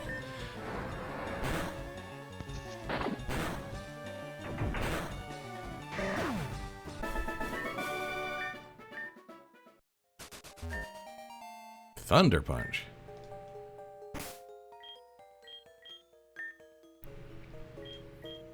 Alright, what can Castform learn? That would be an improvement on everything. Mega Punch Solar Beam. I could give him Sunny Day and Solar Beam. Lovely. Self-destruct. Yeesh. Dang. I was hoping for loading more various types of damage moves, but oh well.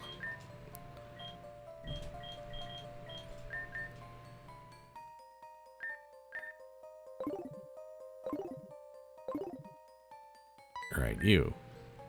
Can I taste the ash? Well, probably.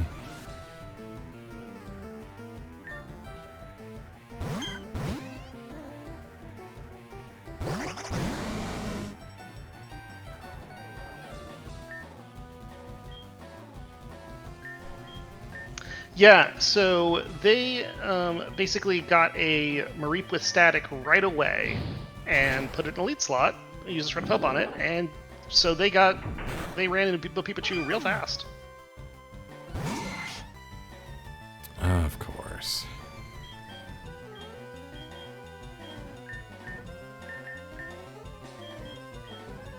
Okay, let me work on this event. Oh, jeez. Okay.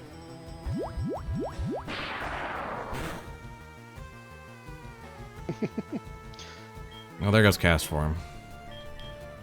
More like body cast form. Oh, lovely. Jeez, this is not looking good for Homestar Runner. Salandit might be a useful option. We got a bug Pokemon out there. Oh, that is Bug, isn't it? Okay. Bounce could work. It's a bit slow, but it is flying.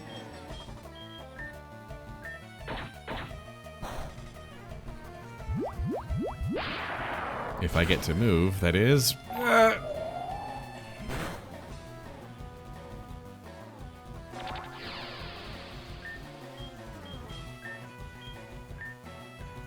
Can I use a potion while...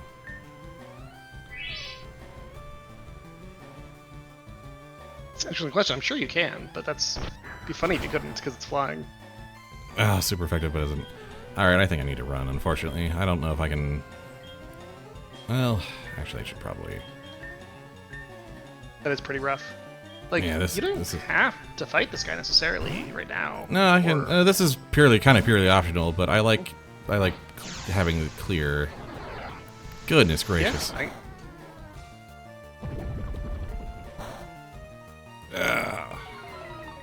Good call, EJ. Like, I'm definitely doing dev commentary, but I'm trying to be very spoiler-free.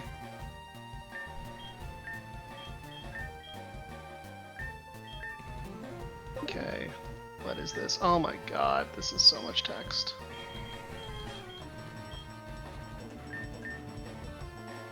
Funny, I'm reading a lot of the text for the first time, because...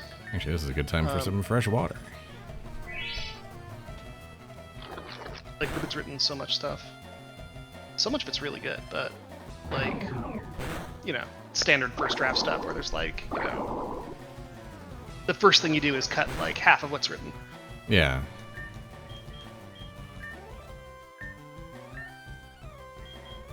Way better than a lot of times where I just have to rewrite things from scratch with, like, other people I've worked with in my career. Like, Ruben's always got some good shit. Oh, for the love of all that is good and holy.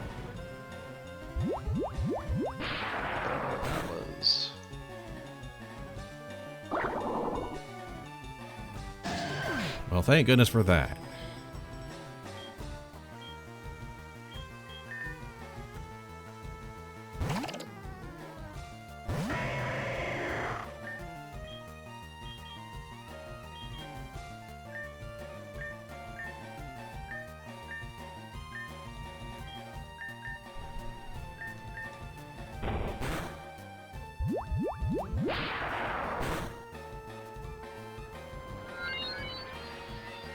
Yep, hydrate or dihydrate.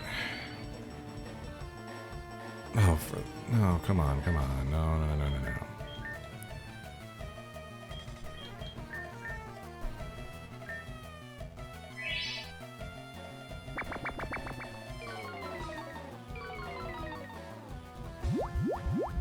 music's gone.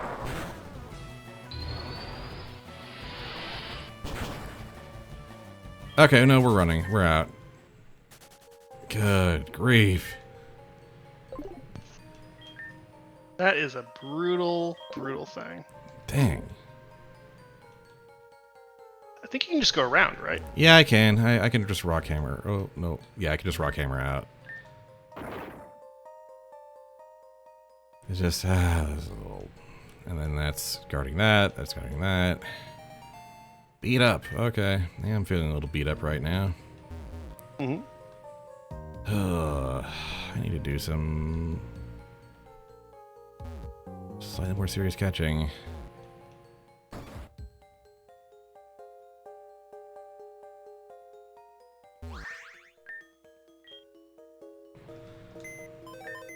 Alright, starting to hit some of the... Like I predicted before, we're starting to hit some of the more serious walls here. Where I need to be really starting to use my heavy hitters to make more progress.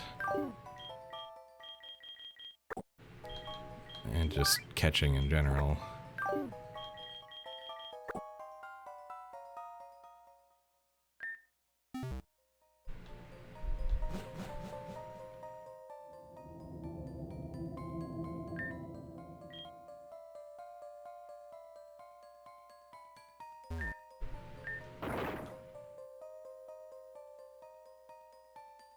Alright.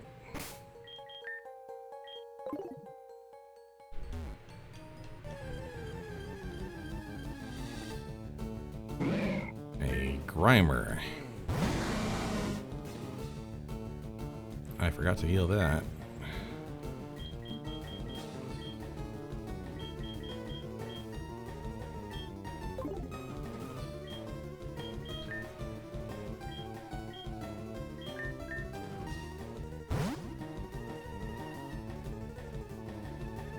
Pikachu.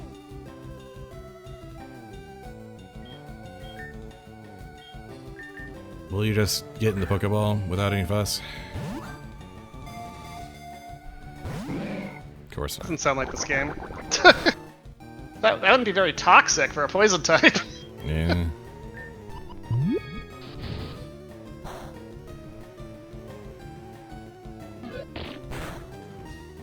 It had room service? To fling?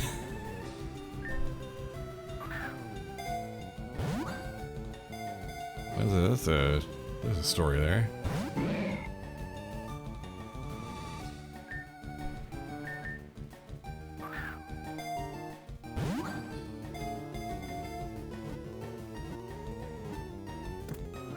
There we go. Caught ourselves a Grimer.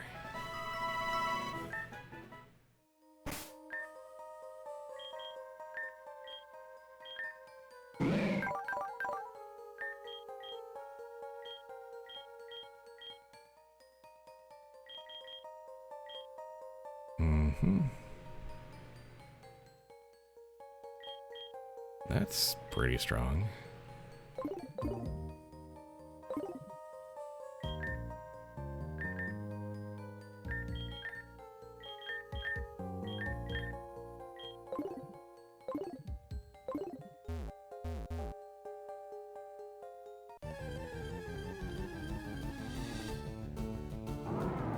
Hello, Mudsdale. All right.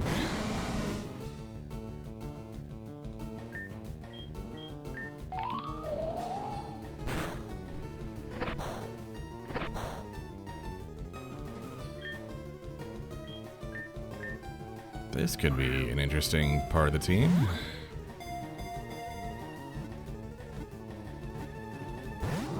Dang it. Well, okay, come on. Ah, jeebus. Okay. Yeah, I was right. I was so unfortunately right.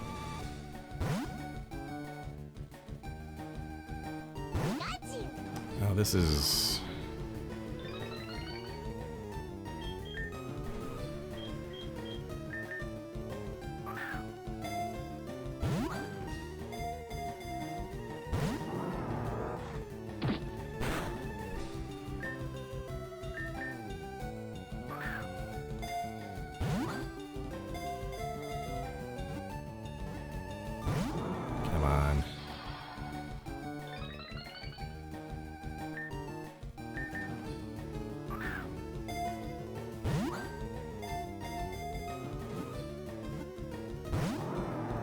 Really not having it, are we?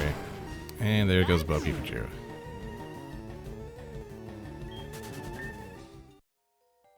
Well, we hardly knew you, Bo Peep.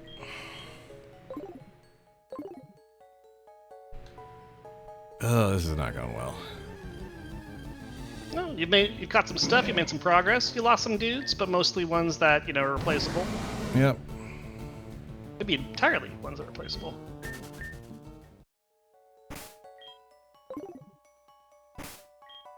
Yeah. I can always get another Bo Peep. I know how.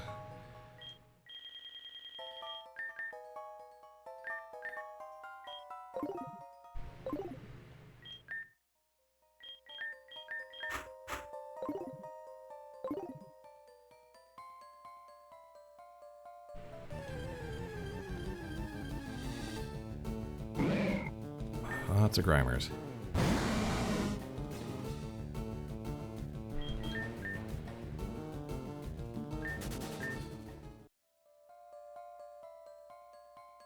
The thing is, I ran into like 3 when I found 3 in a row when I found that one because of static. So, if I desperately feel the need to get another one, I know where to get it. It's just that that was also my Master Ball use, so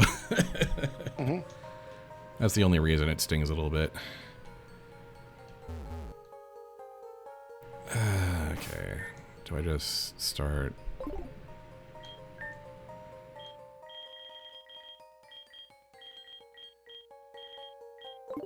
I don't have any Shreds of Hope that are higher than what I got right now. Forbidden!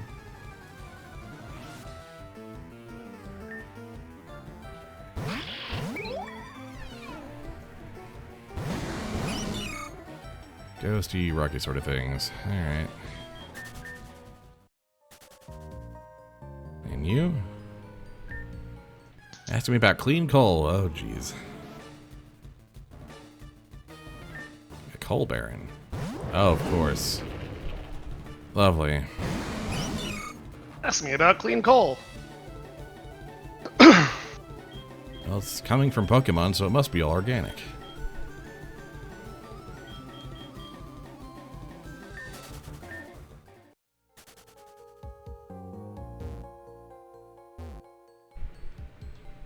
Okay.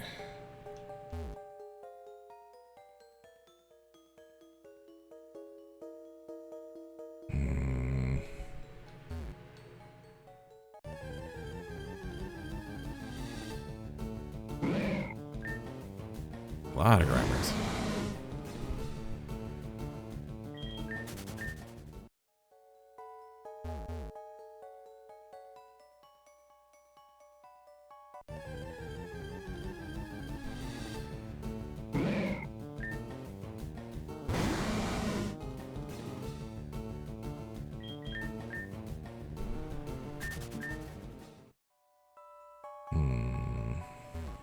I am probably gonna have to bring... Okay, no, hold on. What are we doing?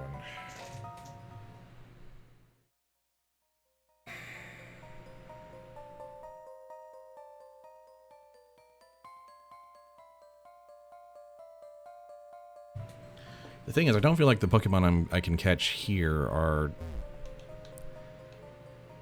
too helpful against the stuff I gotta face. I need stuff from other zones. I need water to deal with Coal guy. I need psychics to deal with the ghost guy, and some water or grass to help with whatever rocks it's coming from.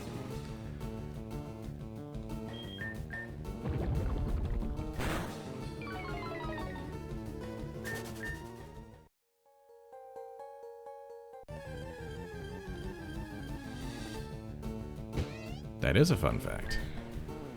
I'm getting a lot of poison here. Poison and some dark.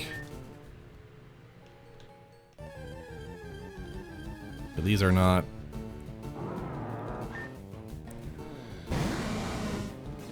This Mudsdale is the exception, I think.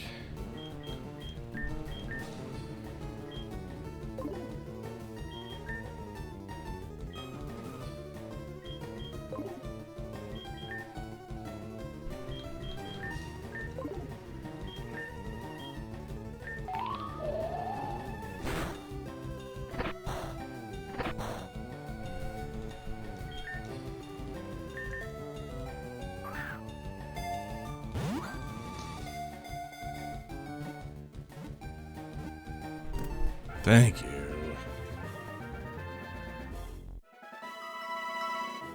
I think either way the answer is do some more catching. Just in different spots.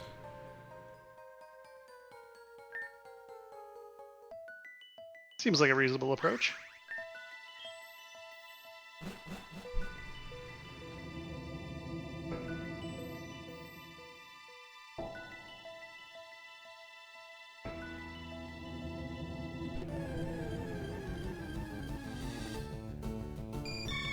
Hello, level 24 Butterfree. I like Butterfree. Yeah, Butterfree's great. Also, Yeah, going to kick my ass.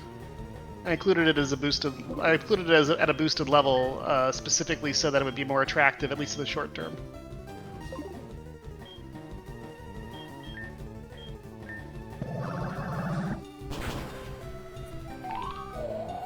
That would definitely help with some of my current problems. If I can catch it. And not lose, like, 4 more Pokemon in the process. If...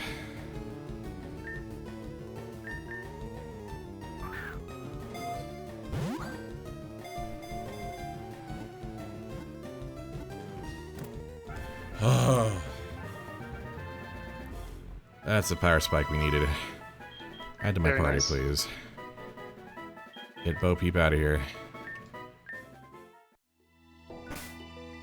It was stored in the box of the graveyard? Oh, that's the one I was last using, so yeah. Most legendaries keep their names across multiple languages, but legendary birds from Gen 1 are exception to that. Interesting.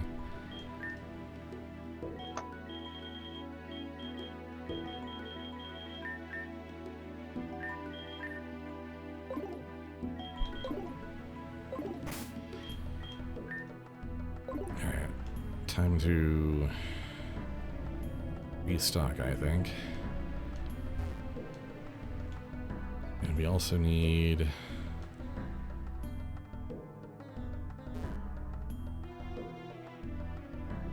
I think I need to go down to the beach and get some water as well. I lost a lot of my water types in some other battles, and I need to...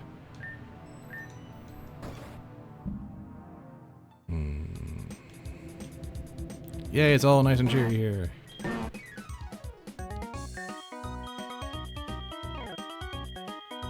Just give me like 50 of these.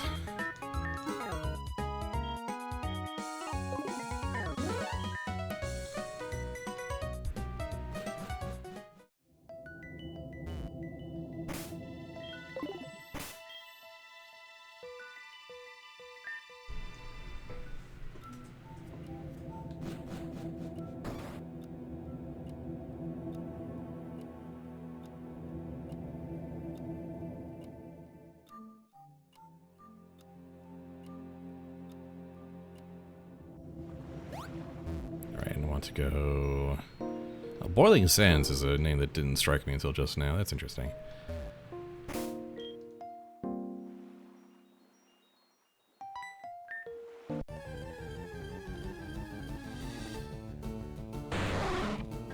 Oh, 12 Kingdra. Eh.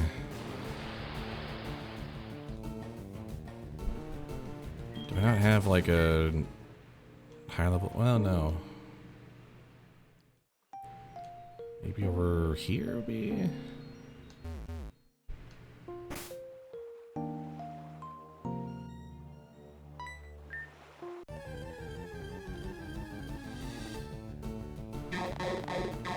Well, I don't have a Krabby yet.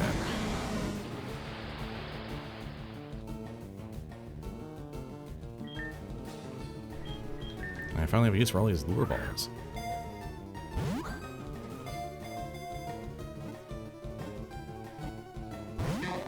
Dang.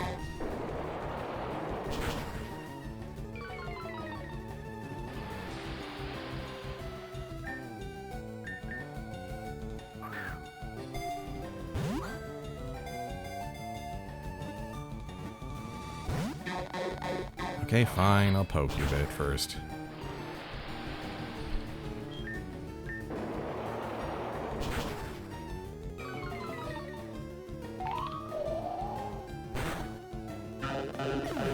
Unless you can't take it.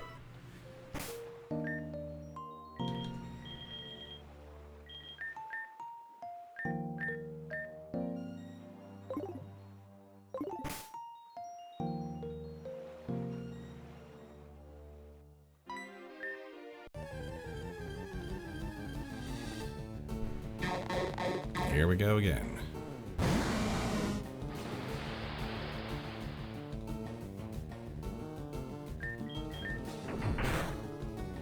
There we go. Ow.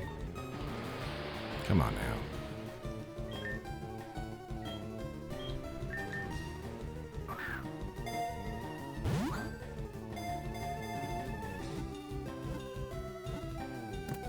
All right, There we how's this go. text sound? Yeah? Pause for a second. Just listen to this text. Tell me how it flows. The professor fled the lighthouse upon learning its true purpose. The father made a crude replacement, free from the flame of rebellion. Gather the lost humanity?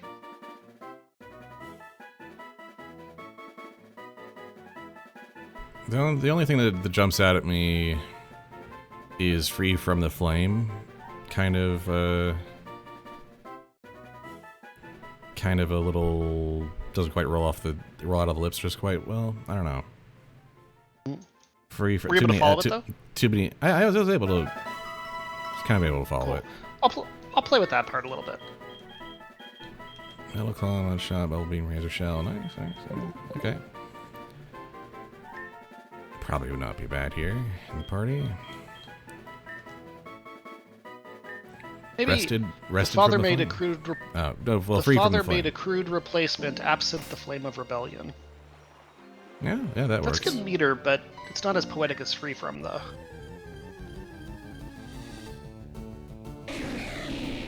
Ooh, a Slow King. That could be double good.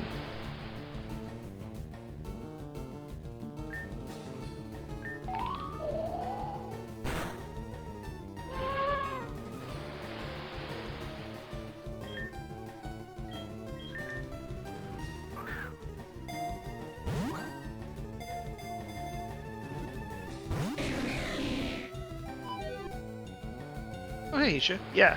I'm not gonna drop any massive spoil, but I'll drop a few pieces of text I'm working on.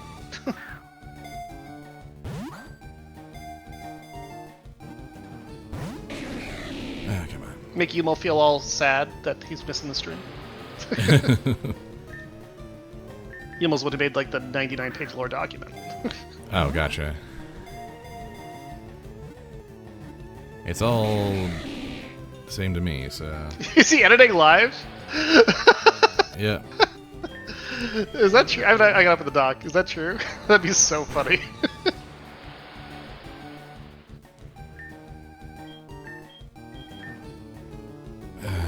Just- I don't believe that. There's no way he's doing that.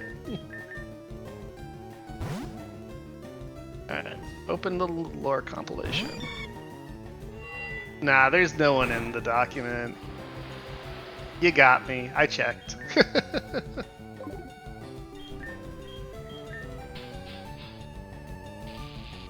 There we go. Alright.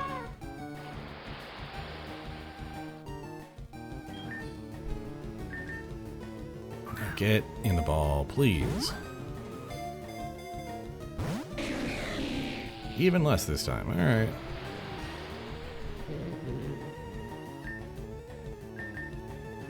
I really want this Slow King.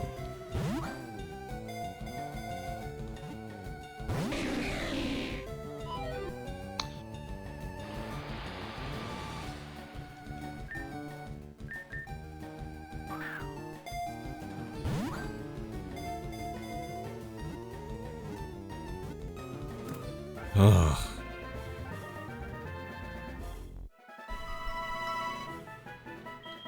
Alright, what is your deal? Water Psychic, Water Gun, Yawn. We could do better, but yeah, Confusion, Disable, yeah.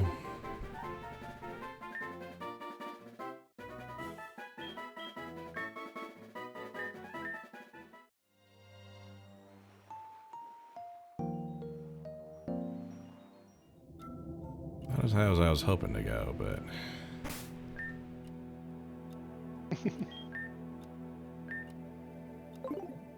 I'll just leave Free from the Flame of Rebellion. It's a fun line. It's not perfect, but it certainly sticks out.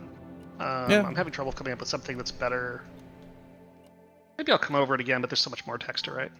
That's fair. It's just something that jumped out to me that could maybe use some attention, but not necessarily. Yeah, no, I agree. I agree with you that it's a bit awkward. Like Free from the Flame of Rebellion is pretty good by itself, but Yeah.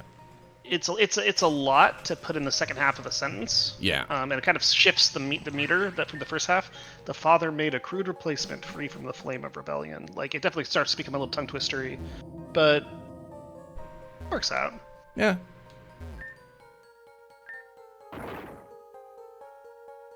All right. Freed of the flame of rebellion. There we go. Ooh. Freed of the instead of free from the. Like the lack of alliteration actually solves the problem, I think. Yeah, I think so. It feels less sing-songy too. Freed of the. Also, of and the are sonic rhymes. Freed from the is technically there too, but freed of the like just it replaces the alliterative rhyme with a sonic rhyme. Yeah, I'd say that's... Yeah, it doesn't feel like a tongue twister anymore. There we go. That's such a thing with me, is I'll just say, like, I'm going to give up on this, and then instantly, like, solve it. Yeah. Like, just the moment your brain gets off of it, it just simplifies things. Honestly, yeah. That's a big mood. The father made a crude... Alright, one more time. Let's walk through it. Let's see.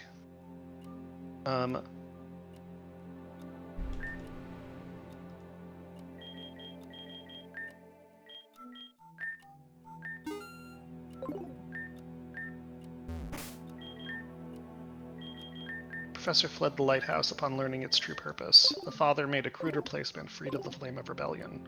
Ooh, that's nice. Gather the lost humanity. Yeah, okay. Yeah, a shred of origins. That flows a bit better. Yeah, it works. Yeah, I'd say alliteration doesn't mean it's better. I'd say that's I'd roll if that'd be fit to print. Yeah. Mm-hmm. Is there anyone else I want to maybe bring to this? Right, now it's his text. Honestly, Wheezing is actually just like working out really as a solid support right now, so I think I'm just gonna run that.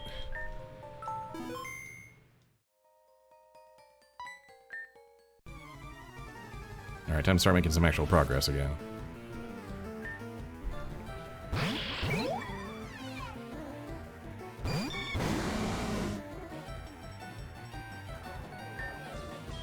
Yeah, there's some good shit here.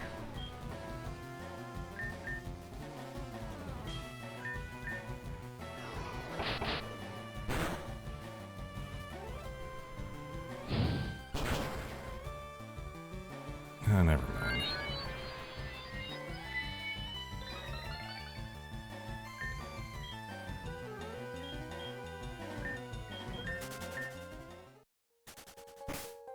That was actually not the correct option there.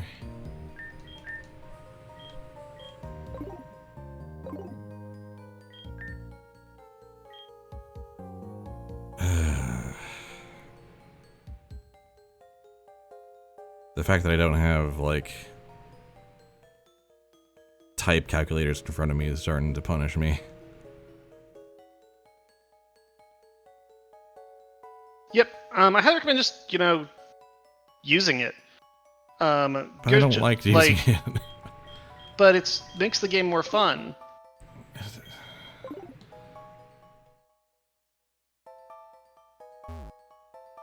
I added a link. Like, just click the link, and then have more fun. Then you have to have another. It's just so much better. Like, well, you gotta remember, in Wolf's like recent tournament video, he was trying to figure out why the damage roll on this one Pokemon was so high that he kept like one-shotting with a relatively weak Pokemon, something that he thought would probably live.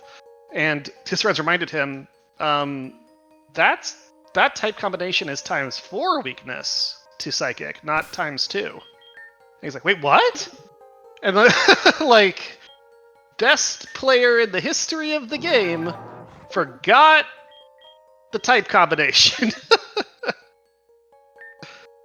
He's in like the top 8 at the time for like this major tournament as well. Yeah. So It's just insane. Just use a type calculator. Everybody else does. The newer games, one thing we would have done in this game if we could have, we just couldn't get it to work.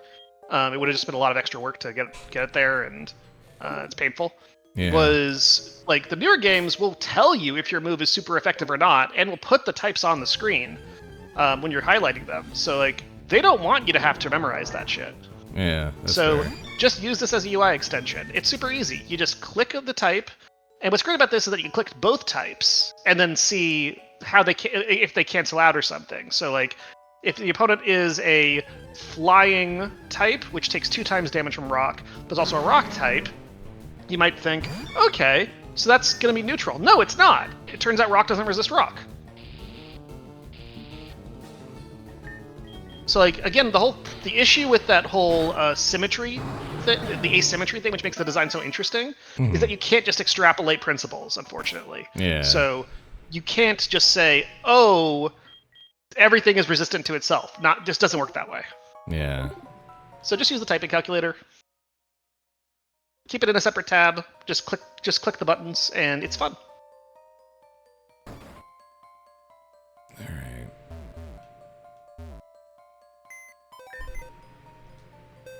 One interesting thing about the card game is that it taught people a lot about type interactions that they didn't know before. Yeah. Because a lot of them, so many Pokemon are dual typed that, like the rock and ground thing, people would go, oh, well, rock like is immune to electric, right? And then they would, realize when the numbers don't change, wait, it's not? So it actually is, because it's only single type, it became easier to learn. But because so many Pokemon are hybrid types, it's really hard to intuit. Especially the ×4 shit. Like if both types are weak to something, it's really important to know that. Or if they both resist something. Like, I love Pokemon's type system, but holy fucking shit. Actually, we're talking about making our own standalone game inspired by the formula and tone of this game, but being its own thing. Mm-hmm. And some of the level design. And so we went really deep in the typing system because one thing about this game is that if you're not already at least somewhat familiar with Pokemon, it's just, the typing system is just so complicated. It's so, in any game that offers challenge, it's just so hard to get into. Yeah. So we removed that. So we were talking a lot about typing, and the way that we're planning on doing it is basically trying to make it as simple as possible to understand with opposed types. So things are always, because it's not supposed to be like, it's not using the exact same battle system, it's more like weakness is just something that exists so that you can get different things that are good against enemies in that game, rather than things that resist enemies. Mm-hmm. So in that design, like, your type doesn't change when you're using a different weapon or something. It's just the weapon damage versus the opponent. So for that, we just make everything opposed, very simply. So in that game, it's going to be something like fire opposes ice, sea opposes sky, and what are the other ones? Growth opposes. I completely forgotten. I need to look it up. We spent a long time going through so many different variants of them, trying to figure out the right ones. Let's see. What was it?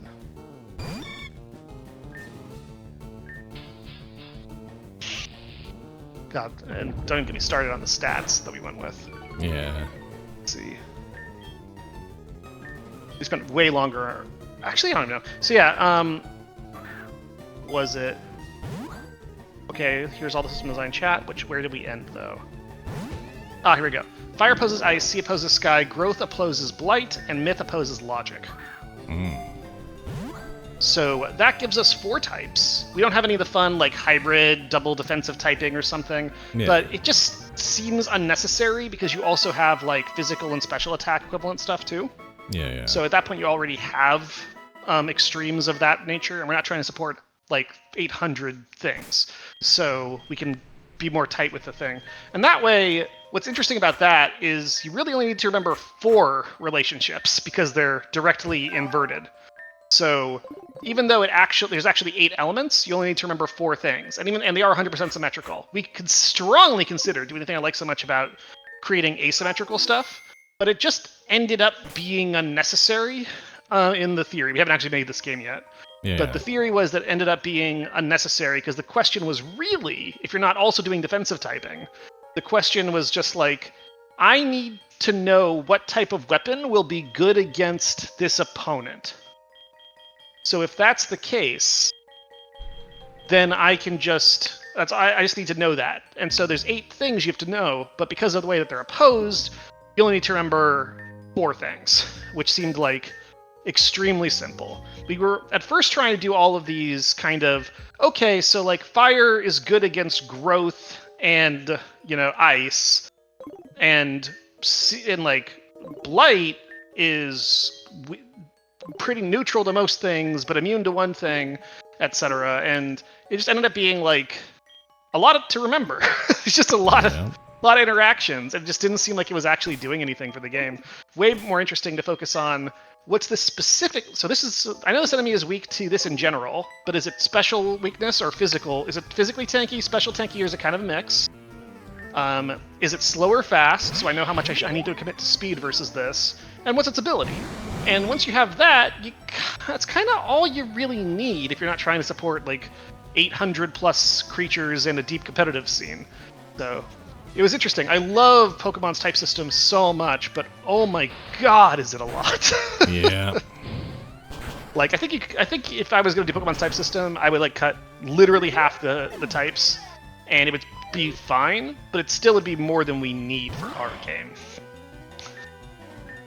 Makes sense. By the way, since I'm here, I won't go deep on the logic behind it, because we're talking about this game. We won't talk about Salt and Shadow.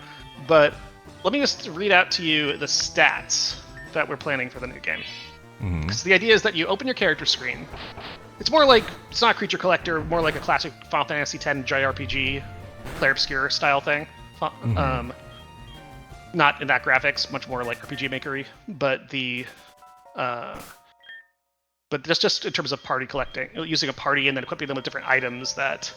the logic behind it is like, okay, what if those interesting like early game movesets that the opponent, like the Clefairy and these other Pokemon all had, Bulbasaur and similar, what if those were just weapons you equipped to characters, but and the abilities were mainly on the character themselves, but there's also an ability on the weapon, and the weapons still have to use the character's base stats. So it's more of an interesting question of who should I have use this thing, and how are they different on different people than it is a full standalone creature.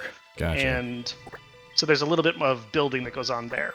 So the idea is that you open up your character's stat screen. Nothing really directs you to do this, but at some point you decide to check your character's stats.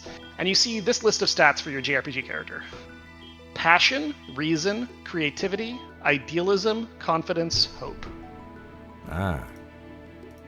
Yeah, that'll do it. And then if you go check to see what they do, they do a list of they explain what they do, and so it's like passion governs physical, like increases physical damage, reason increases magical damage, etc. And then you get down to like confidence. More confident characters act earlier in the round, and then you get down to hope. It just says does nothing. Like there's no point to this stat. It does nothing. Like that's the description. Nice. Well, I've decided that I do not have quite the tools to open up those routes, so I'm gonna come back here and. Double X identified. Yes, that was heavily inspired by the FF10 system. In terms of the type relationships being directed versions, quite like Final Fantasy X, and it's very funny how I assumed we would be wanting to draw a lot more from the great, interesting type relationships of this game. And yeah, and that's exactly the type of curiosity we're going for. But the ultimate thing about that ended up being really nice I think that Final Fantasy X just shows you just don't need more than that if your goal is to figure out which of your guys and which weapon should be used against the opponent, rather than, this defensive switching system. But I love the depth that this game gets for free for that reason. It's so good. Like, the Pokemon theme holds us back a lot, and certainly that accessibility wall is tricky, but it also gives us so much for free that I love using. So we can just assume that players have at least some understanding of this incredibly deep type chart. but like, while everybody knows fire, grass, water, and lightning, flying, and so on, not many people know like the poison interactions. Is a really good example. Like, players rarely use poison type Pokemon in like the main casual game. They rarely run into them outside of Team Rocket and mostly just overwhelm them. You know, it's not many people know all the different interactions there, especially when it comes to like fairy type or something. Mm-hmm.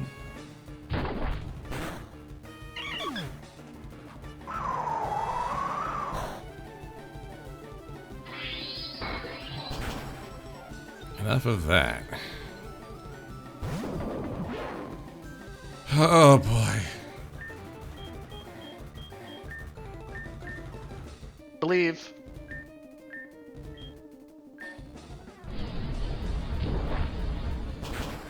There we go. There we go. That's why we got the Entei.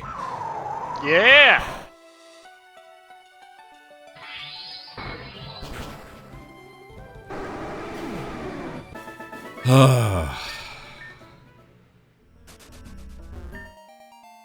Showing up 25. That's what we're talking about.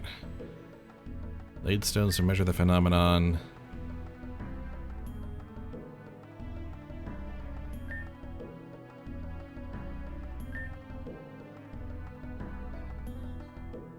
You don't say. Okay.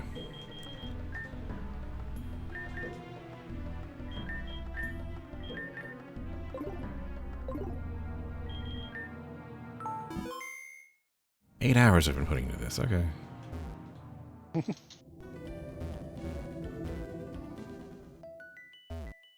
Aha. A fold in space and time.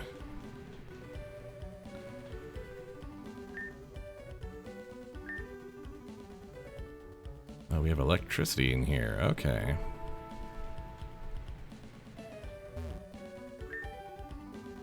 My key card.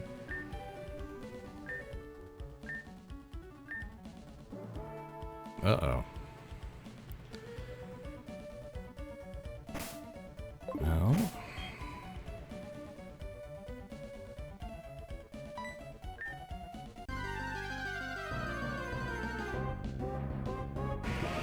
Hello, Cloister.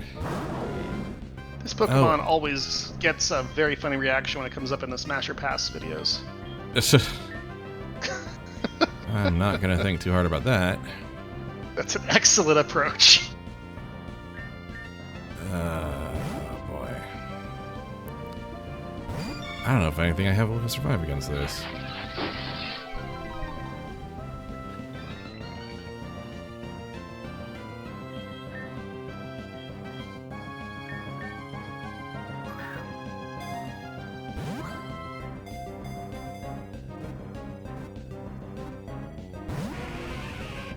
Don't tease me like that. And it's Iron Defense. Oh, great.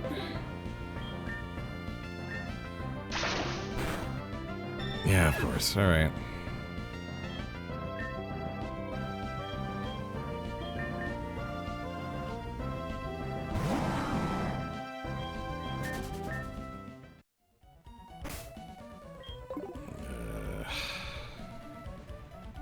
And here I am up against another wall.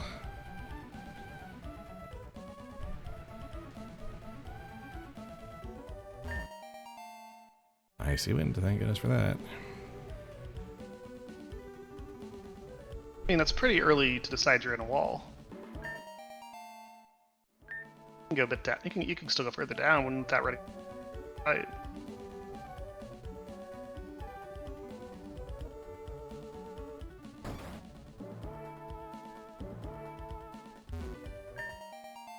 Another 25 Pokeballs. I clearly have not been using enough Pokeballs.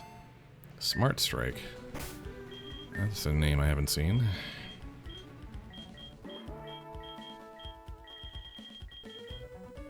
Steel type move.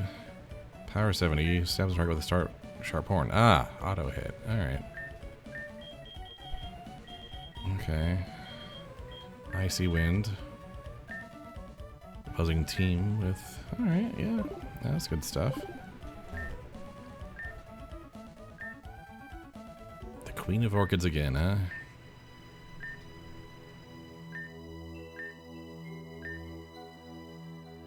Gets her own theme music and everything for the aura.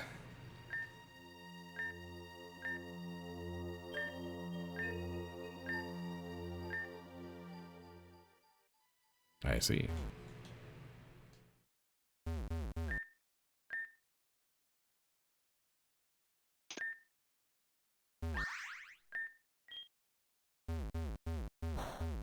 Oh.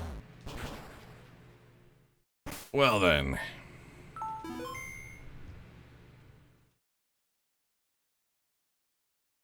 Oh, hey! You found a thing some people miss the whole game. A damp rock. And a switch puzzle.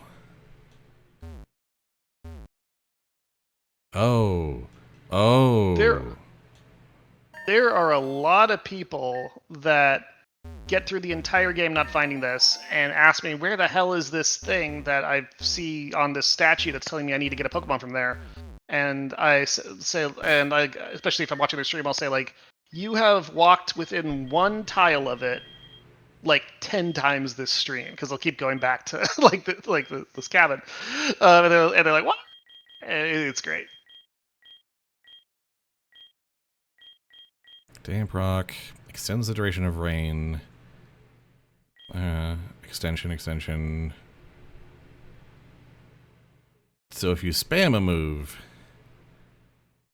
metronome is your friend. Mm-hmm.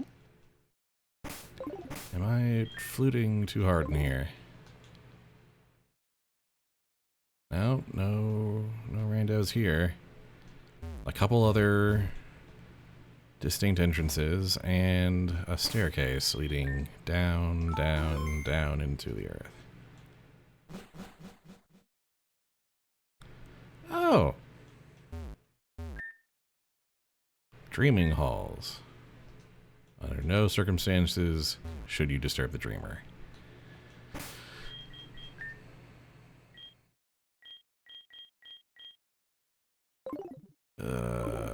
Disturb him. This guy's gonna kill me. Like I've got 2 Pokemon I can't really afford to lose. I lost my really good Butterfree.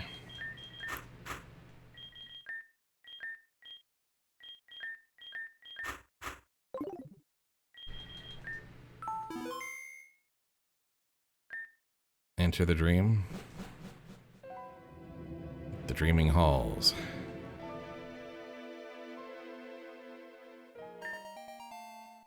Okay. I'm sure. Oh, good. Okay. Oh, that's just a legal tile. It's okay.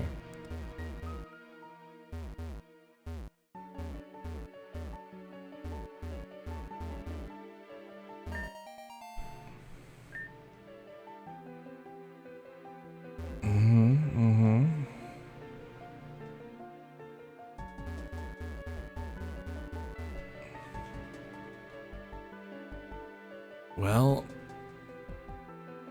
how deadly are these trainers?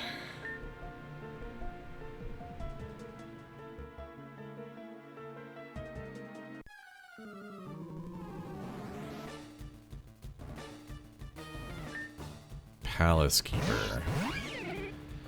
25 plus, okay. Understandable, have a nice day.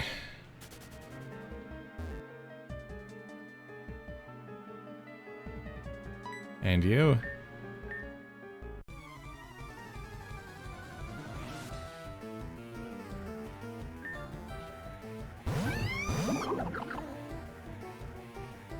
$15. Okay. We have the adolescent route as opposed to the adults only route.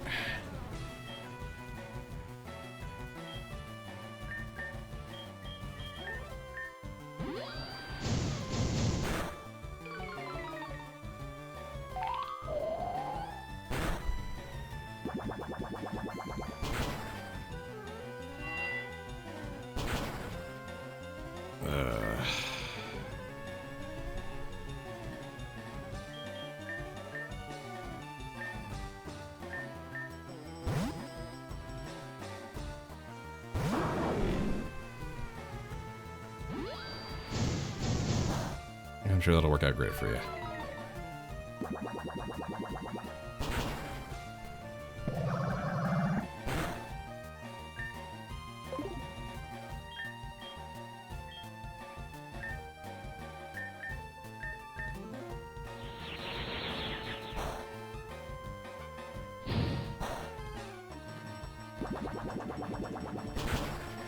Yeah, I'm still at it, though taking a lot of bruises in the process.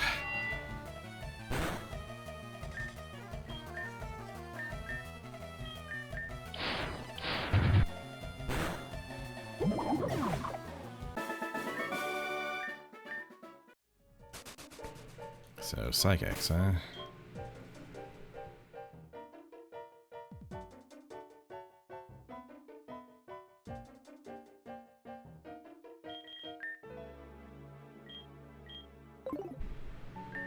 Ante should probably still be up front, unfortunately.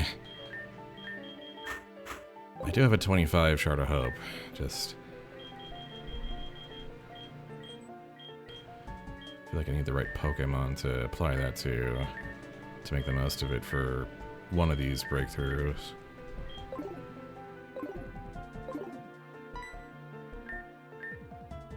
Fixable problem. Yeah, I suppose so. Him and Rapidash.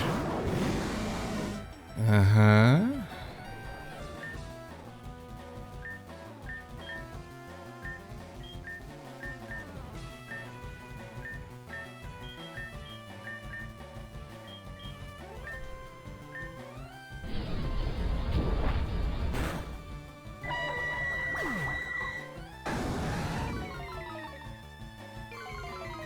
That is a pretty pony.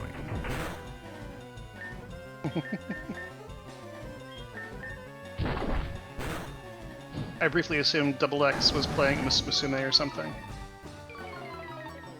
But then, oh yeah, Rapidash. That's Galarian Rapidash, in fact.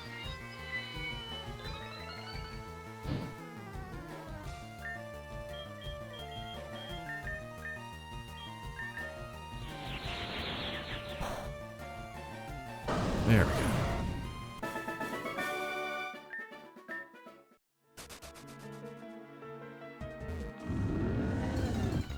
Oh, son of a...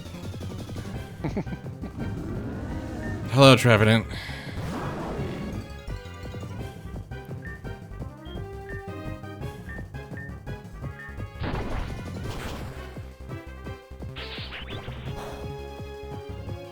Well, now we have to make sure this happens.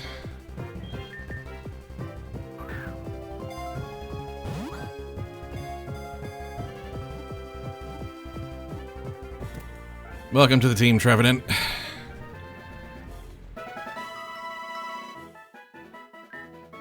Love interacting with a random conspicuous item and getting jump scared. Alright, Trevenant, what is your deal? Natural Cure, Will-O-Wisp, Hex, Forest's Curse. The target is now grass type as well. And Leech Life. Okay.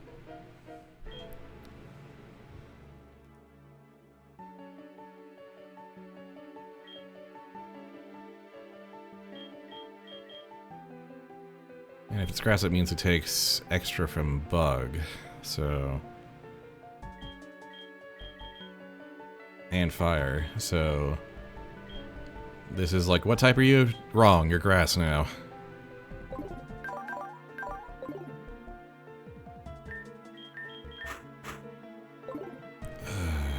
If I lose Entei, though, save's coming for sure.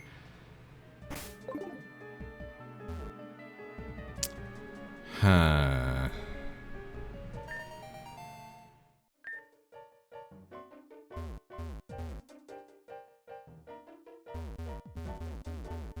Okay.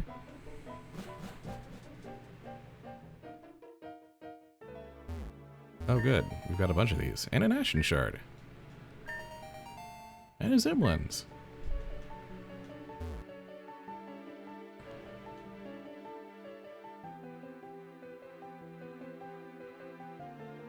Computer just has a funny face? Yeah, I can appreciate that.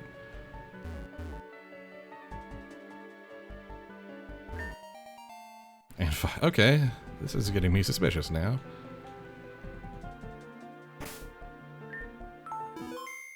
This whole place is very unnerving.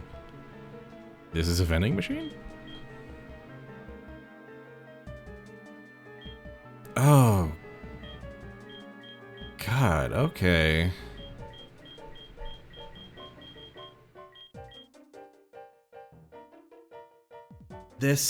So now we can manipulate stat growth is what you're telling me? Little bit. The way that natures work is basically, it right. changes. It basically gives a 10%. This is nature changing. Okay. Yes, it gives like a 10% buff to one and a minus 10 penalty to a 10% penalty to another. So even though it says grow, in reality for you it's just fixed. It will scale with level, but it's basically a 10% boost to a stat and a 10% penalty to another stat. If you then shred a Pokemon, it'll still be it'll still calculate based on its nature for its current level. Gotcha.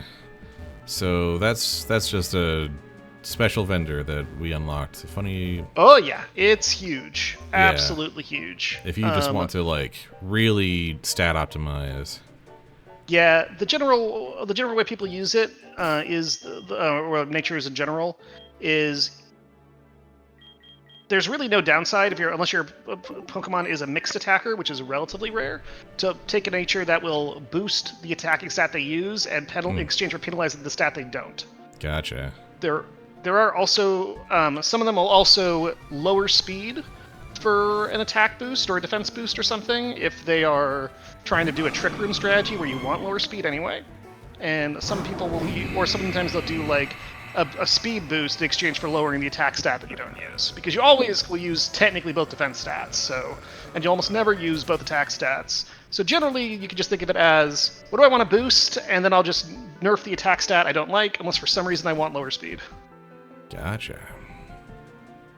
So that simplifies like a million options into a relatively straightforward number of options. There's only like 4 to 5 mints that people ever use. Gotcha. So that Lugia was sure fun. 2v1. Just to really drive it home. I like 2v1 battles. You don't do many of them. Like, that might be the only one, but I might do more at some point.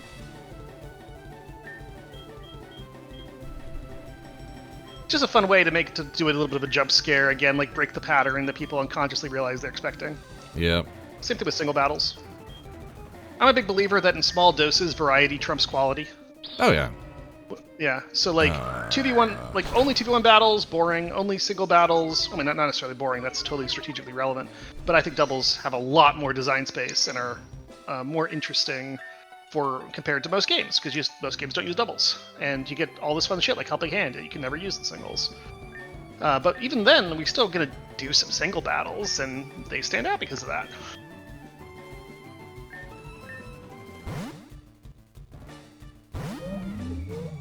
What are we doing here, guys?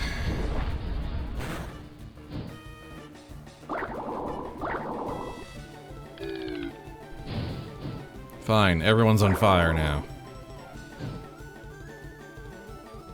What?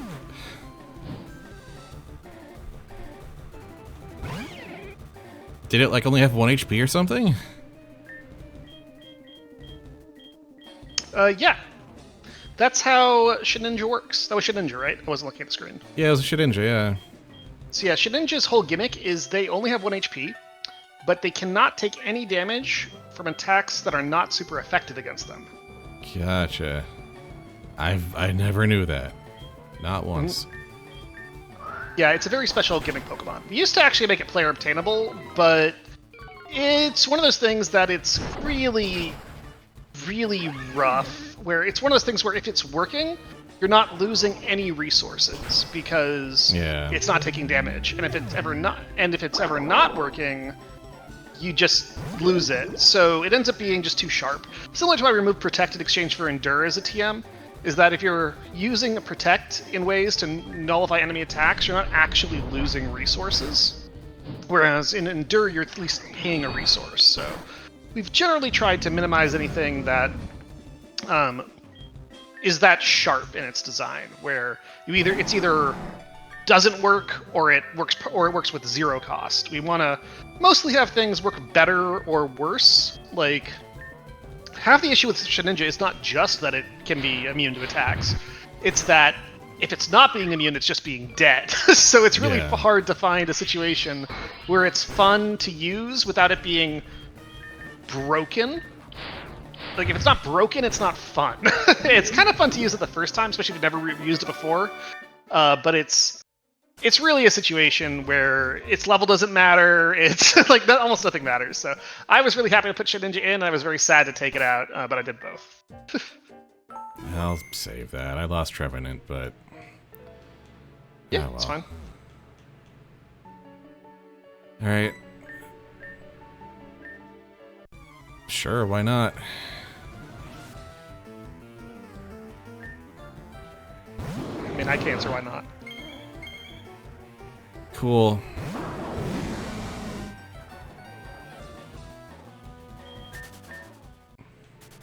One interesting piece of lore is that if a Pokemon is shiny, it actually means something in the lore. And you'll notice that the Lugia and these Latios and Latias are both shiny. Mm-hmm. Not many people figure out what it means, but it means something. Gotcha. And you?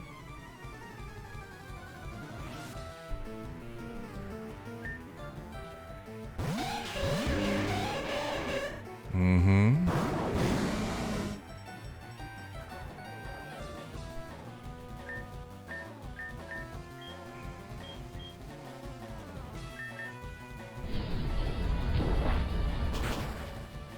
Yeah, we can at least take these.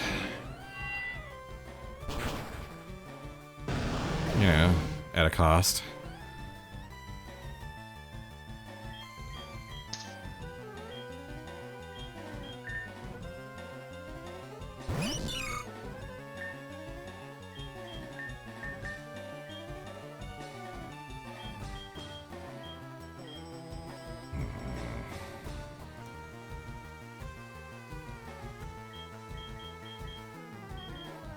So I need to find some really good ghost or dark Pokemon is what I'm saying. There does seem to be a lot of psychic ones here.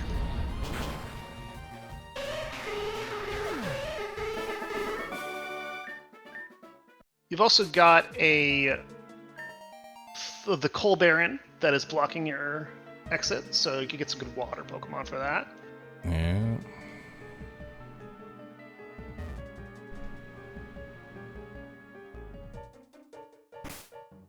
We got some grass we can... Ooh, he should. Do share. You know, I don't know if Ymil has captured anything about the shinies in the document. I haven't checked that in a while. So if you have ideas that Ymil doesn't have covered yet, I'm sure that they'd love to hear about it. The crazy thing about this lore document is it's not just written up like a bunch of like lore theories. It's 57 pages. 99 pages is the full strategy, is the strategy guide. I forgot, that mixed them up. It's 57 pages of exhaustively footnoted and documented theories. Nice. Like, it's a compilation of like every text box shown in screenshot in like the entire game, as well as some random shit I've said on Discord. Yeah. Oh, lots of grass to walk through there.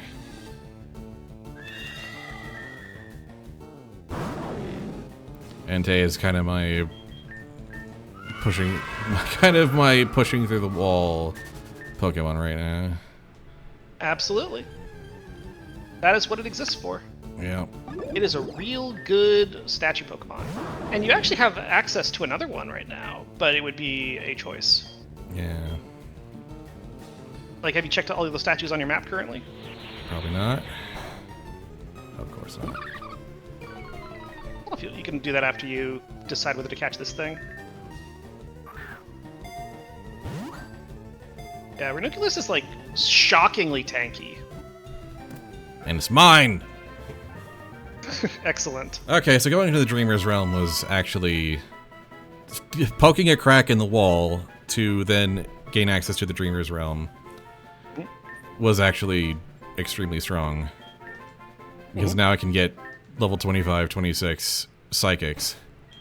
Yeah, ghosts. going here this early is actually huge. One of the things is that, again, because this is of how this is hidden, many people will like go through the entire game and It's ask how to get it's there a and all. totally optional zone.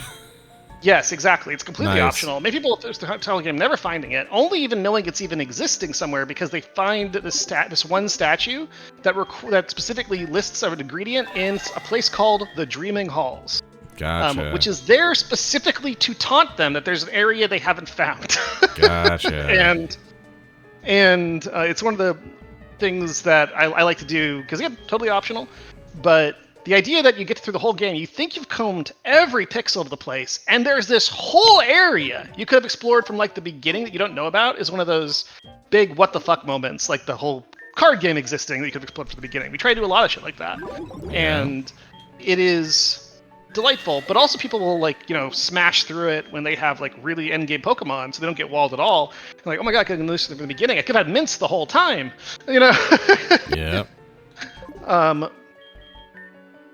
Yeah. It's just delightfully crazy. Yeah, HTTP, by the way, came up with the idea for it, and they made like the entire area. It's delightful. Sure, yeah, just give me a Lunatone. I'll take it. Yeah, let's go.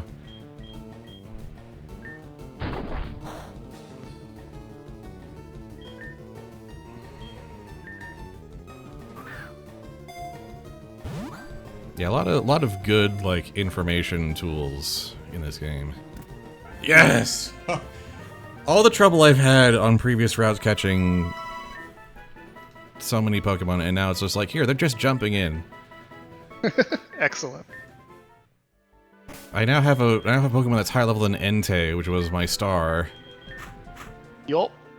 And sure, Entei's stats are going to be higher because it's it's Entei, Legendary, but like, yeah. Yeah, and you should check Hatterene, by the way. Hatterene is actually a competitive, viable Pokemon. An So, like, you should Executor, yeah. Sorry, I'm Yeah, you're having some fun. Careful though, this thing can like hit rocks. Oh yeah. Fortress might work.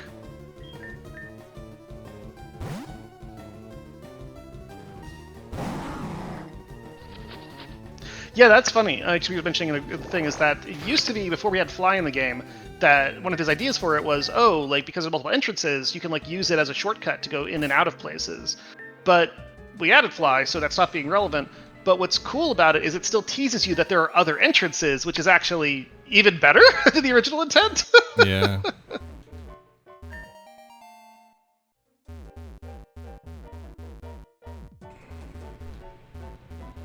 That's just rude.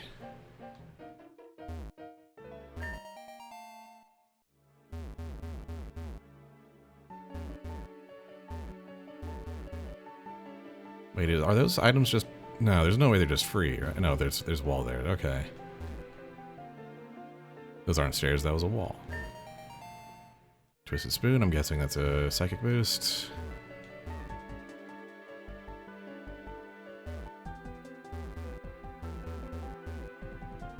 Wow, really going hard on the taunting, huh?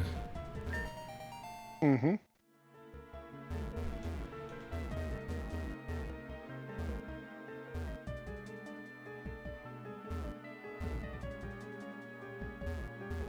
I mean, I guess the main reward is getting access to this whole zone of grass to just, like, farm captures on.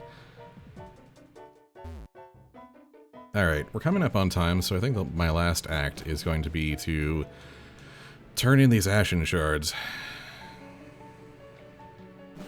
And then we'll call that a day. It's been a heck of a day. Certainly has. A lot of You struggling. should check these statues as well, like just to see Oh if it's not yeah. on your map already.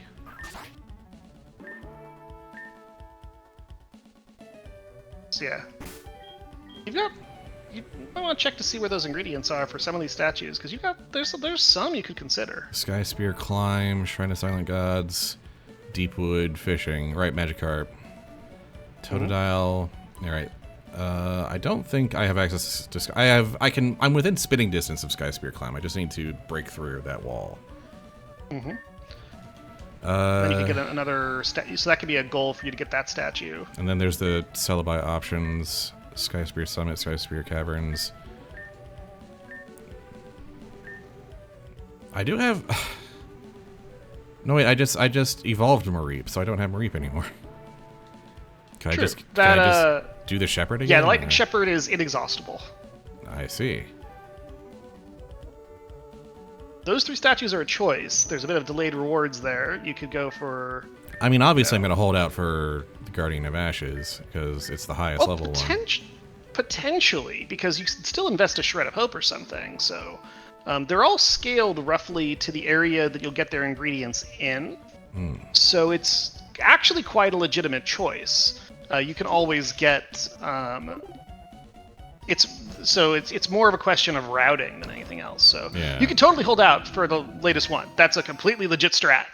But I wouldn't automatically discount the other options. In fact, Guardian of Thunder is a powerful, probably a powerful electric type. You could argue.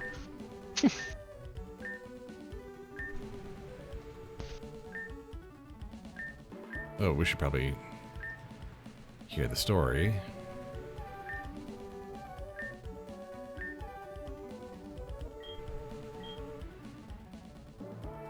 Give him on Furious Eyes. The Gyarados? Yeah.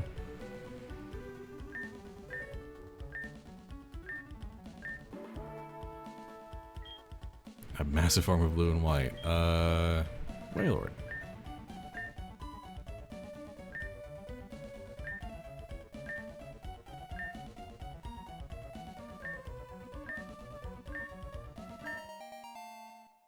A Blastoisanite?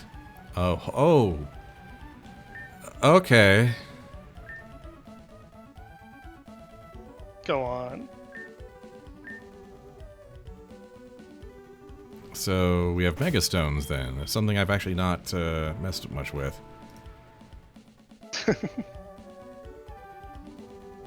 Yes, we do. They do require an object for you to have that's called a Mega Ring to use them. But so keep an eye out for if you get a Mega Ring. Okay. And we might as well look at this challenge while we're here. Sure. This is probably... It's certainly in contention for my favorite design puzzle. Divergence. In terms of just a puzzle for its own sake. It teaches some cool shit, but also it's just a... I like this puzzle. It's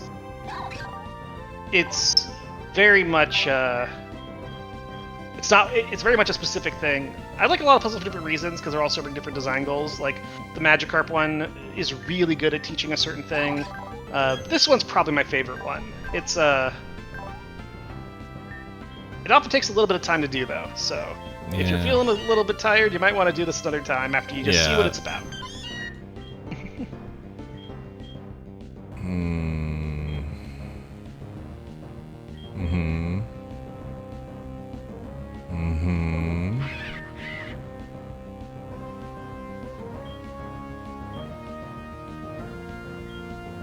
I see. Well, something to ponder.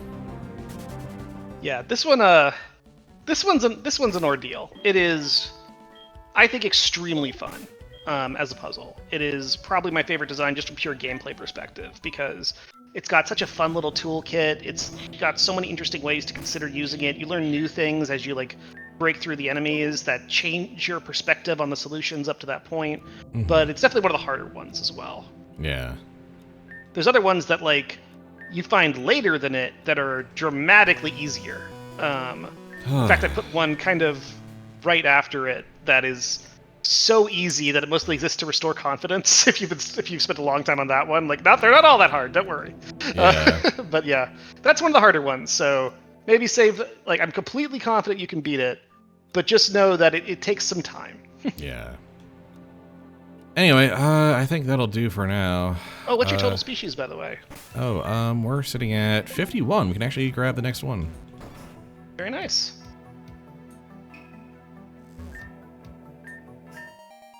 An assault vest. That is a very useful item. 50% higher special defense, but cannot use status moves. I mean, yeah, that's potentially really strong in the right circumstances. Oh yeah, it's kind of good regardless. If a Pokemon has a really low special defense stat, it's great to get that 50% boost just to make it like serviceable. Pokemon has extremely high special defense stat. It's a bigger total boost. So not being able to use status moves is like fine if anything is like a dedicated attacker. Like it's mostly a pain because it can't use things like protect or something. But you don't in a PvE game you can just get around that. Yeah. Oh well. Wow, anyway, this was fun. still fun, but definitely like starting to feel the challenge ramping up, but finding the dreaming halls was actually, I was worried that it was going to be like a huge pain, another place I couldn't explore, but it turns out with Entei we can just kind of go. Oh yeah, like you currently have you're currently pushing up against some Guardians, but you just got a big power spike. Yeah. And honestly, like, I've never tried Lunatone, so I don't know, but it might be like, Rock's good against fire. So, but also you have access to water in that lake. You know, they even said beware of wild Gyarados. Yep. Oh, do you have any shreds left? Shreds? I just got some 25s actually. So. Well, you know, if you're gonna catch a Magikarp anyway. Oh, that's right. Yeah. Well, food for thought for next time we do this. Mm-hmm. I might do again, like last time. I might do like a little bit of card gaming in the lounge. I might also do some like general capturing between now and the next one, just because like not making any like trainer progress, but just like seeing if I can replenish some of my stock and sort of get some tools up and running. Yeah, like there's you know, playing this casually, I've run out into situations now where it's just like, well, randomly capturing and losing, I now just don't have the tool for this particular fight, so. Mm-hmm. Yeah, if you want to play off stream too in general, feel free. Like, I love watching it for sure, but just don't feel like you have to only play on stream. I want to get a full playthrough in, so. Okay then. But yeah, catching off, if you just want to just grab some random stuff and not fill a stream with it, like just for catching the things, like that's often kind of boring footage anyway. Yeah, that's kind of what I was thinking. So yeah, because the interesting stuff, the interesting stuff is like running up against new areas, new challenges, and you know, either beating them or getting my face kicked in by them. So. Yeah, most of the wild encounters are just tools. We do run and put some things in like Bo Pikachu, but for the most part, except for one area, the wild encounters are just, you know, here is new interesting tools to consider using, but the writing and the trainer battles and the level design is where the game really shines. Yeah, exactly. I agree entirely. Anyway, that'll be it for Salt and Shadow for a little while. Thanks for joining again, Dan. Always a pleasure. Yeah, mine too. It's been a lot of fun. Mm-hmm. All Later. right.